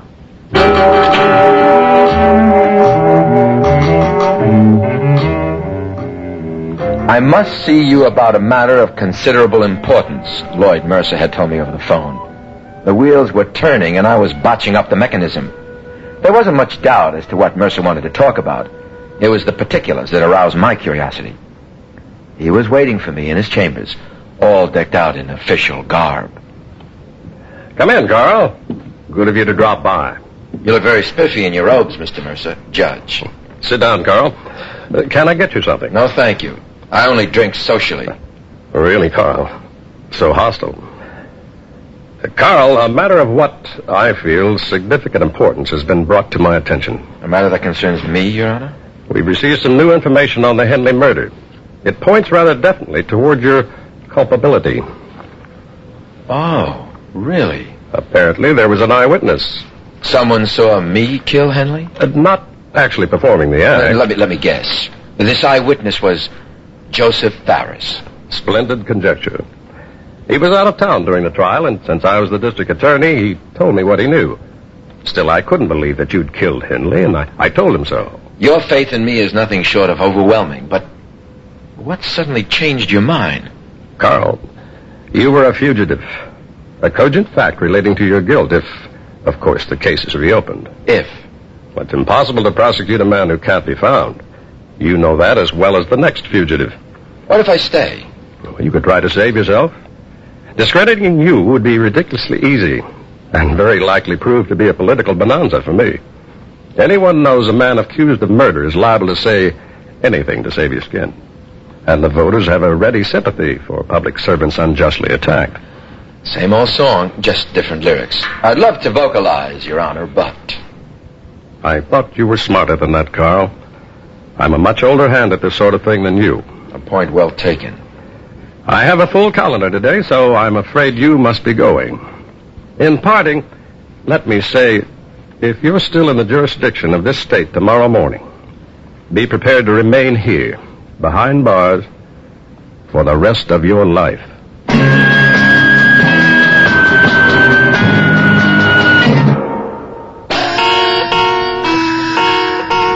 I knew if it ever came down to a test of strength between Mercer and me on his home grounds, I'd have no chance at all. Knowing Mercer, he could make a pretty good case for complicity between Barry and me to rob and murder Henley. Again, Mercer would come up smelling like a rose, and he had the savvy and muscle to make it stick. I still had that nagging suspicion of something right in front of my eyes that I wasn't seeing. But first, there was another fish to fry. As it was, the skillet was hot and greased and ready. For me, to catch the fish was the real problem. That and bait. Carl, that's crazy. That's suicide. Either way, it gives you something to print. An expose or an obituary. Baiting Ferris like that is just asking for it. He'd dig the river to throw your body in, lead shoes and all. It's my funeral. Look, you go. Ferris killed Henley, or had him killed. Setting yourself up this way isn't going to prove anything, Carl. It will if he tries it again and misses, and somebody's there to see him, like a reporter. Sorry, I don't want any part of this scheme. Hugo, Mercer's trying to chase me out. He thinks I know too much. Don't go after Mercer, Carl. That's really suicide. All I'm after is the truth. I want to be able to sleep at night. Keep this up and you'll sleep forever. Look, I'm going through with it, Hugo. I'll ask you again when the time comes. Carl? I got your car keys. Yeah, forgot. Thanks. Unlike most night spots, the Ferris wheel looked plush even by day. Joe Ferris was finishing a late lunch on his private patio upstairs when I arrived. How about a spot of coffee, Brooks? No, thanks. I can't believe you dropped in just to say goodbye. Who's leaving?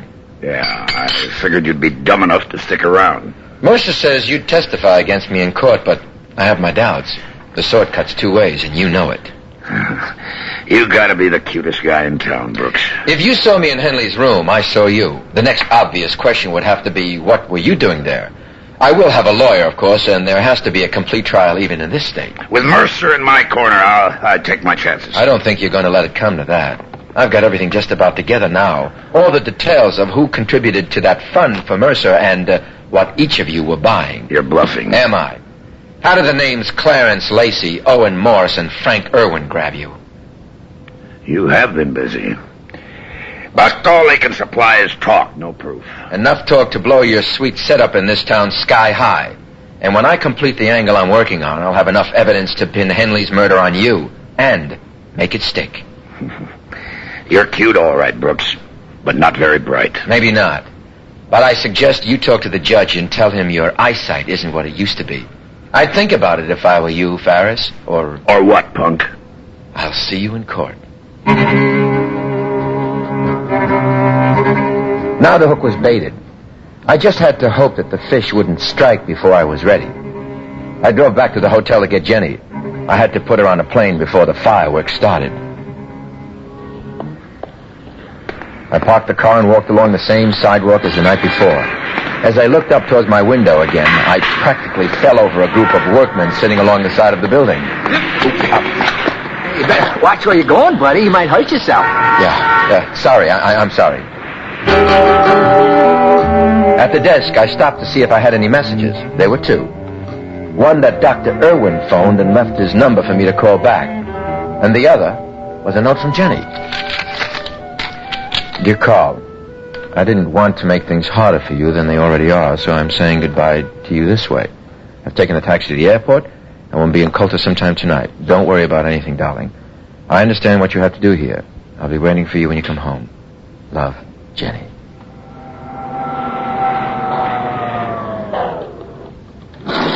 Somehow, that was wrong. Jenny's note.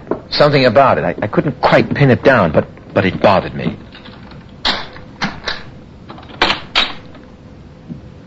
What was it about this whole thing I wasn't seeing? Henley's room, for one.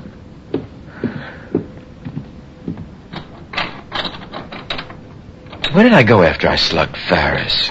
Let me see. I ran out the door. This way. The stairs.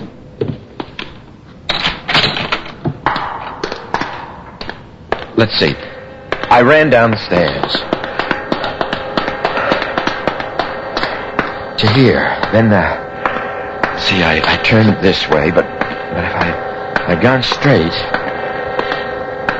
Hey, here comes the bird watcher. What's this? Where am I? You want I should get you a map? This is the boiler room. You took another wrong turn, buddy. Can't let you out this way.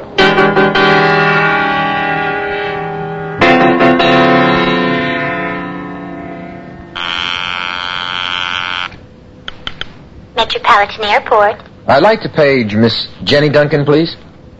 Paging Jenny Duncan. Miss, when's the next flight to San Francisco? 9:15, sir. Tonight. 9:15 tomorrow morning.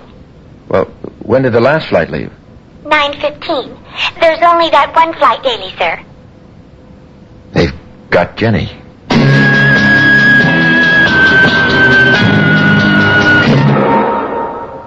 Tomorrow at this time, rest your eyes and listen here to this week's continuing study in suspense, Dead Man's Tale. I'm Rod Serling, and this is the Zero Hour.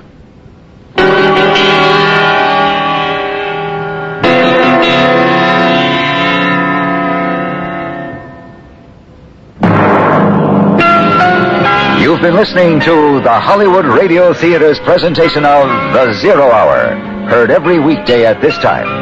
Rod Serling is your host. Dead Man's Tale was written by Merwin Gerard and Kim Weisskopf. George Maharis is Carl, Craig Stevens is Mercer, and Charles McGraw is Ferris. Featured in the cast are Olin Soleil, Ann Marshall, and Herbert Jefferson Jr. Zero Hour is produced and directed by Elliot Lewis.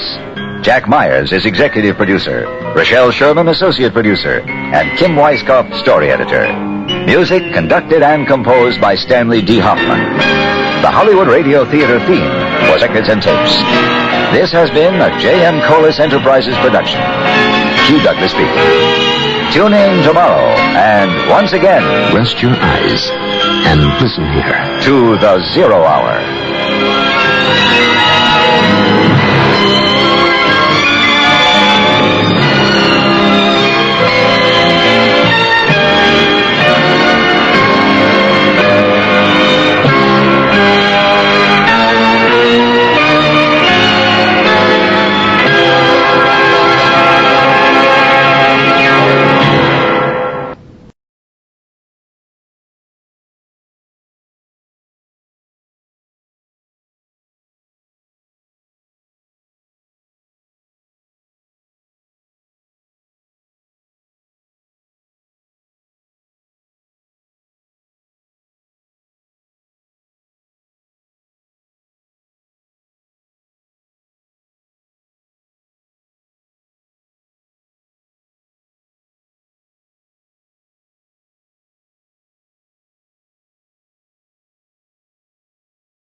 the Hollywood Radio Theater.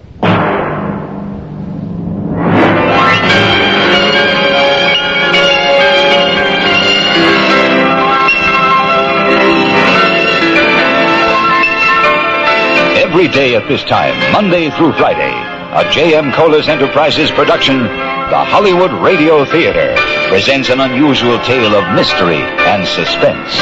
Every week, Monday through Friday, the Hollywood Radio Theater presents... I'm Rod Serling. You're listening to the Zero Hour. Rest your eyes.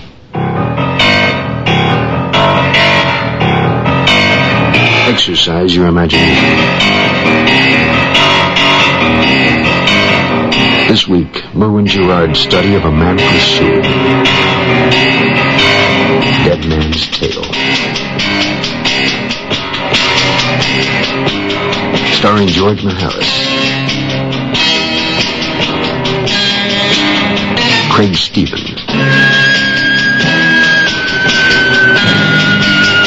And Charles McGraw.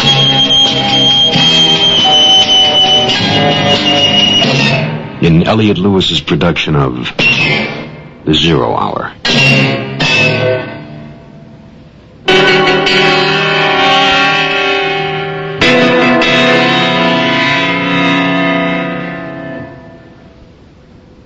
It has been 4 years since Carl Brooks ran from the Delta Hotel after finding an empty briefcase and a dead man. In the interim, he fashioned a new life in a new town and met a girl he'd like to marry. But then he returned to discover his best friend had been executed by the state for the murder. And nothing was right. Things were not as they should have been. Nobody seemed to care that 2 innocent men were dead. Perhaps because life goes on. But for Carl Brooks, life cannot go on this way. He wants to know why it has. And the more he learns, the more obstacles he meets, the closer he comes to the truth, the more dangerous things become for him. And yet he goes on, even though for Carl Brooks the price for uncovering the whole truth may well be his life. The conclusion of Dead Man's Tale coming up after this word. It was the note from Jenny that first made me suspect something was wrong. The phone call to the airport was really just a reaction. Loose ends, bits, pieces, and hunches. Once a lawyer, always a lawyer, I supposed. I sat in the phone booth just staring at the dial for quite some time. My mind was swimming, and for a moment, I was Charles Barrows again, back in Coulter, by the lake, walking arm in arm with Jenny. Then I looked away and saw the reflection in the glass door of Carl Brooks, and came careening back to reality.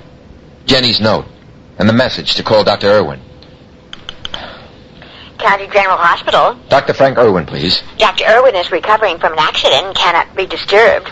We're referring his calls to Dr. Daniels. Look, you don't understand. I'm returning his call. I'm sorry, sir. Dr. Irwin is asleep. Could you call back in the morning? Look, this is an emergency. I'm sorry, sir. Doctor is ill. Call in the morning. Damn.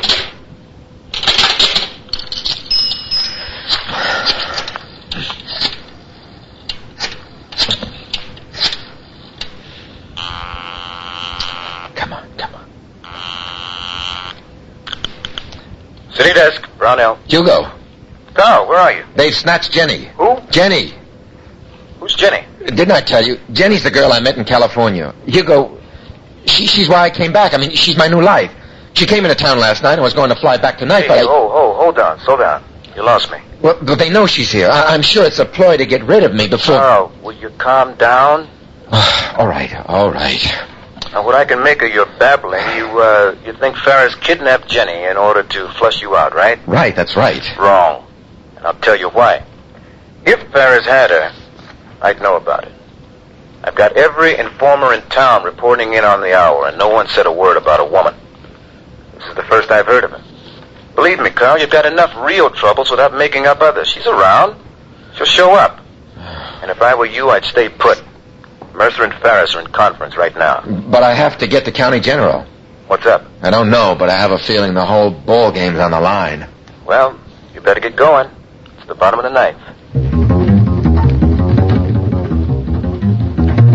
If I was ever going to run, now would be the time. I tried to believe what Hugo said about Jenny, but I couldn't shake her disappearance from my mind. I left word at the desk to reroute any calls to meet at the Chronicle city desk. I got as far as the corridor in the hospital before a nurse stopped me. Just where do you think you're going? I have to see Dr. Irwin. Keep your voice down. People are sleeping. Visiting hours are over. Look, a man's life is at stake. I'm sorry. Hospital regulations.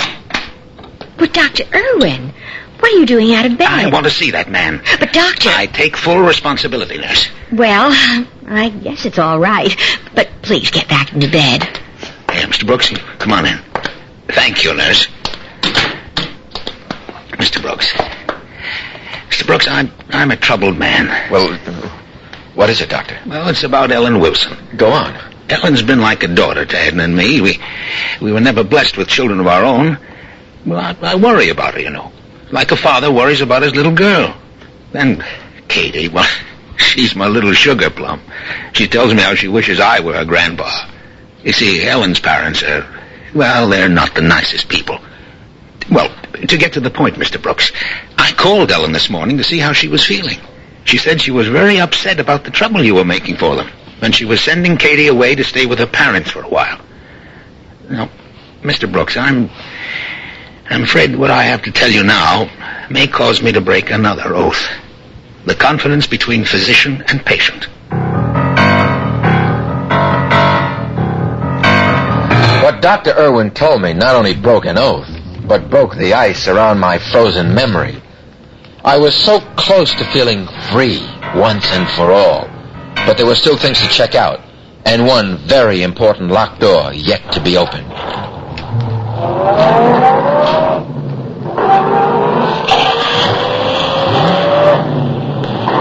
I had been spotted. The chase was on. I pushed the accelerator to the floor and drove for all I was worth. I had to get to the busy, well-lit street so I'd never have a chance to prove what I knew. The neon sign atop the Chronicle building loomed up ahead. If I could only make it. I looked in the rearview mirror and the car following me was gone. Vanished. I parked the car right out in front. The big glass doors were unlocked with no guard in sight. I made a beeline for the city desk. Yes? Where's Hugo? We just ran out not 5 minutes ago. Where did he go? He didn't say. Well, he must have said something. I mean, he just wouldn't take off like a bat out of hell. Well, pardon my asking, but who are you? Brooks, Carl Brooks' wife. I thought that's who you were. Mr. Brownell described you as a very nervous 28-year-old man. Oh. I fit the description, don't I? You're the only one I'm to give this message to. It says, Carl, don't do anything. Don't go anywhere. Just got a call from Jenny Duncan.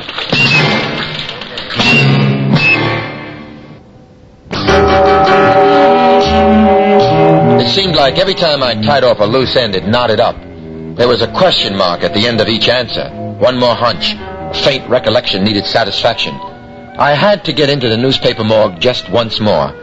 Surely the woman at the city desk was most cordial, but had no access to the files. Nobody on the night shift could get them but Hugo. And Hugo was gone, ostensibly to locate Jenny. His cryptic message did nothing to make me any less nervous, but he may have had a reason to prevent me from leaving the safety of the building. He knew I'd follow if I knew where he'd gone.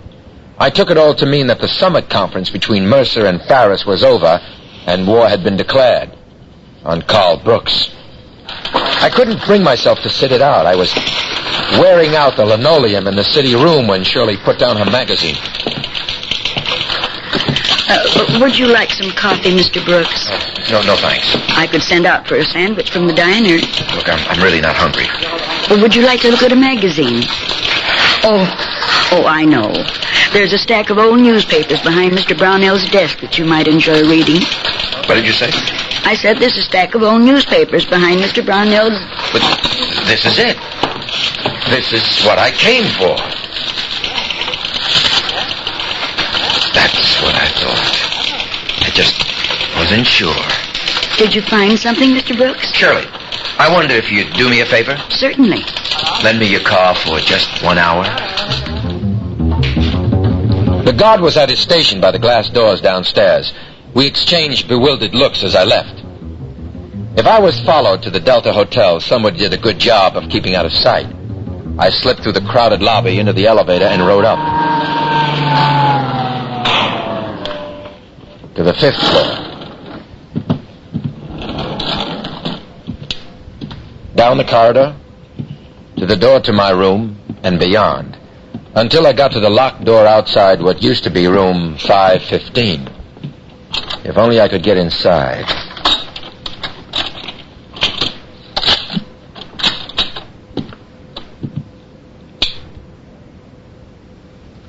Robert Henley's old room was filled with furniture. Desks piled atop one another, chairs, dressing tables, rolled carpets. I blinked furiously as the dust rose from the floor, and I tried to remember how it was, how it had been that fateful night 4 years ago. Where in this room, under all this, would someone hide $150,000? Again, I recreated that horrible night, but this time in slow motion. Whatever it was, I had missed it before. I closed the door to 515, walked down the hallway, and opened the door to the stairwell. 10 sets of switchback stairs, 2 sets per floor. Nothing but concrete. Then the turn towards the lobby, and here I am. What is it? Where is it? Of course. Of course. Of course.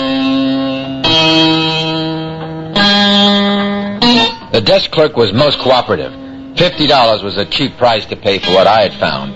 The positive proof to set me free at last. But it didn't last long. I started the car, and the moment I pulled away from the curb, I had company again.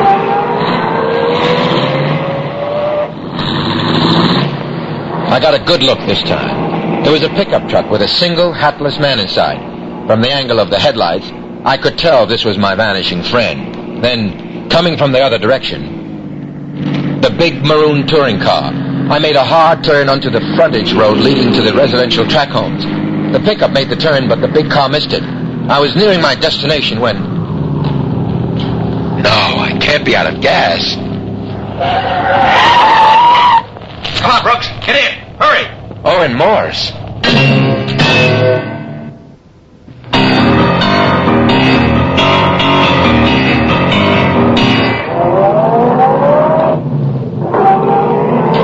Morse, what the hell are you doing out here? I said you can count on me, remember? Tonight? At the hospital? At the first time you saw me? You mean you've been following me? Most of 2 days. Uh-oh, you better tell me where we're going. We're not the only ones on the road. Barnsdale Lane. You know where it is? Ought to. I paved the road. Hang on. Ellen Wilson's, right? Right. That's it, the one with the tall grass. This is going to be close. Pull in. We've got to get to the house.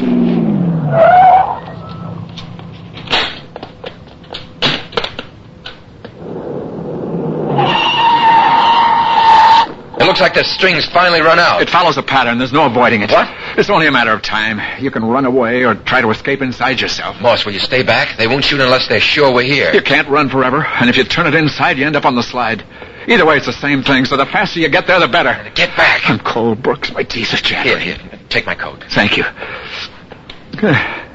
Pretty good fit. Please, keep still. I'm counting on you, Morse. I know. That's why I've got to do this. Morse, no! Wait! Come back here!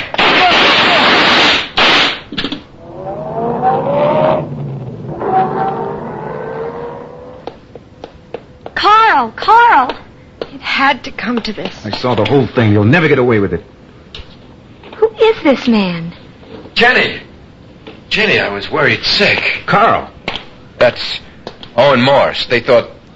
Well, it's obvious what they thought. They got the wrong man.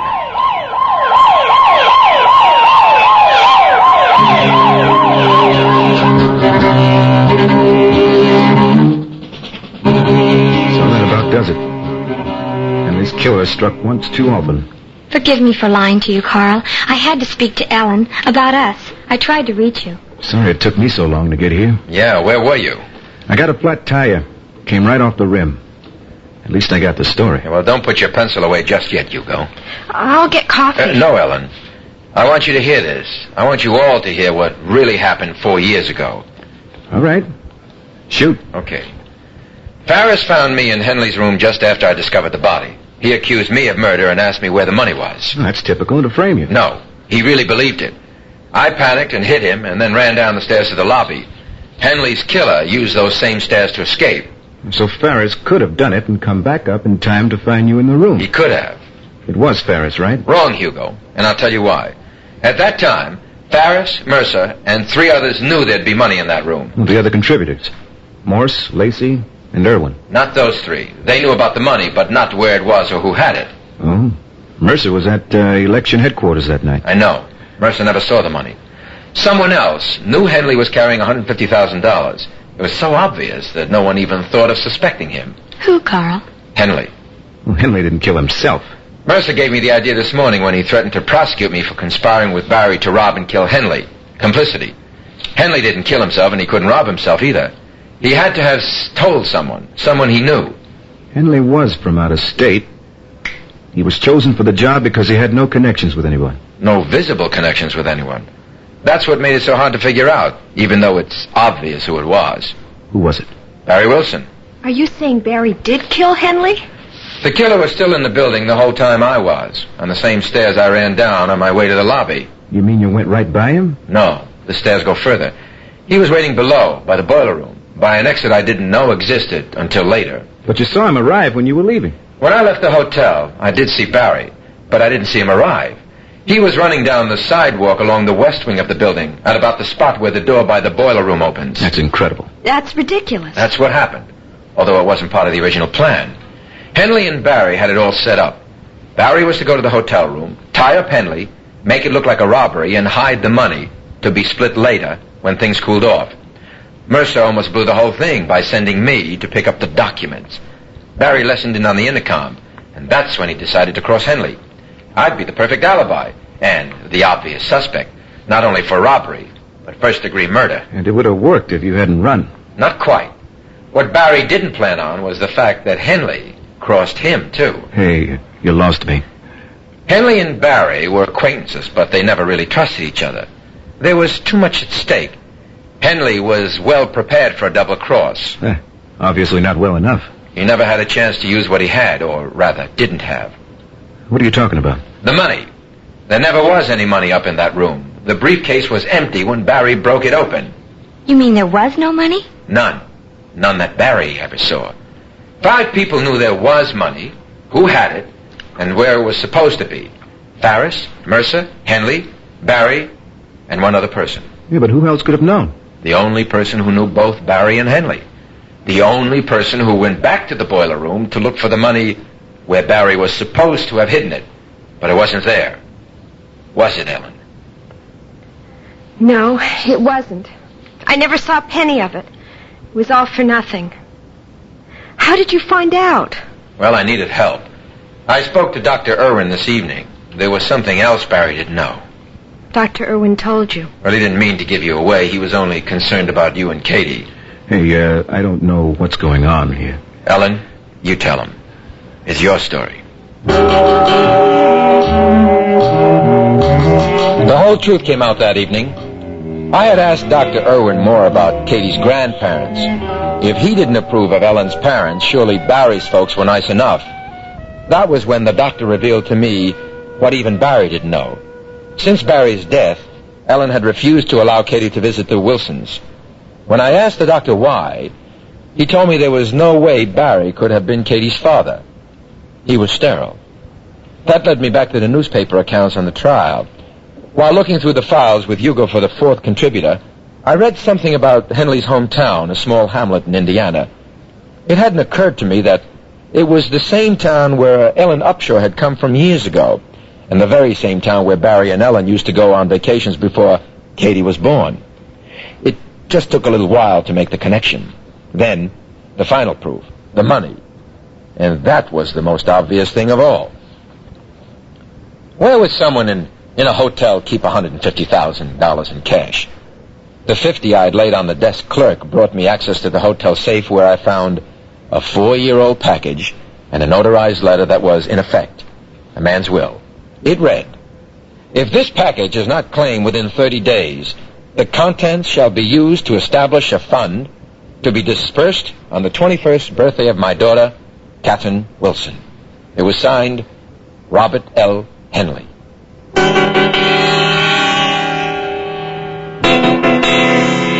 Jenny and I caught the morning flight to the coast. Late that afternoon, we drove to the lake. Carl, what's going to happen to Ellen Wilson now? Well, Hugo didn't print the story. It wouldn't serve any purpose. Harris will be put away for the murder of Owen Morse. What about Mercer? As usual, Mercer's in the clear. He judged Barry as guilty for all the wrong reasons, but he did convict the right man. So I guess they'll all live happily ever after. Bet you can't throw a pebble through the ring. Bet I can. See? Mm-hmm. Here. Try this ring. Oh, Carl. I've been holding on to it for months. Don't you think it's time we made it official?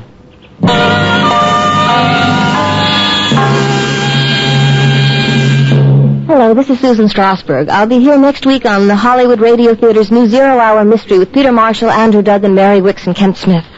He's been getting a series of poison pen letters ever since his wife left him last January. Hate mail? Uh-huh. I heard Mrs. Wharton just disappeared. Nobody knows where she is. Hey, you want to read it? You may think you can get away with your wife's murder, Rudolph Wharton, but you can't. Remember to listen next week when the Zero Hour presents A Die in the Country. Thank you. That concludes this week's production of the Zero Hour, Merwin Gerard's Dead Man's Tale. Next week we'll begin another exciting dramatization of a tale of mystery and suspense. We'll tell our story in 5 days, at the same time Monday through Friday. So on Monday, rest your eyes and listen here to the Zero Hour.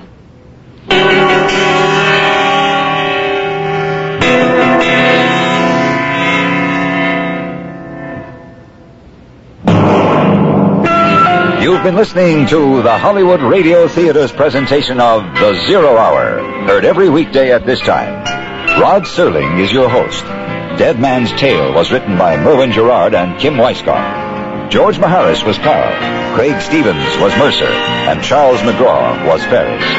Featured in the cast were Sandra Gould, Herbert Jefferson Jr., Harold Gould, Barbara Luddy, Olin Soleil, Ann Marshall, and Angela Cartwright. Zero Hour is produced and directed by Elliot Lewis. Jack Myers is executive producer, Rochelle Sherman associate producer, and Kim Weisskopf story editor. Music conducted and composed by Stanley D. Hoffman. The Hollywood Radio Theater theme was played by Ferranti and Teicher and is now available on United Artists Records and Tapes. This has been a J.M. Kholos Enterprises production. Hugh Douglas speaking. Tune in Monday and once again, rest your eyes and listen here to the Zero Hour.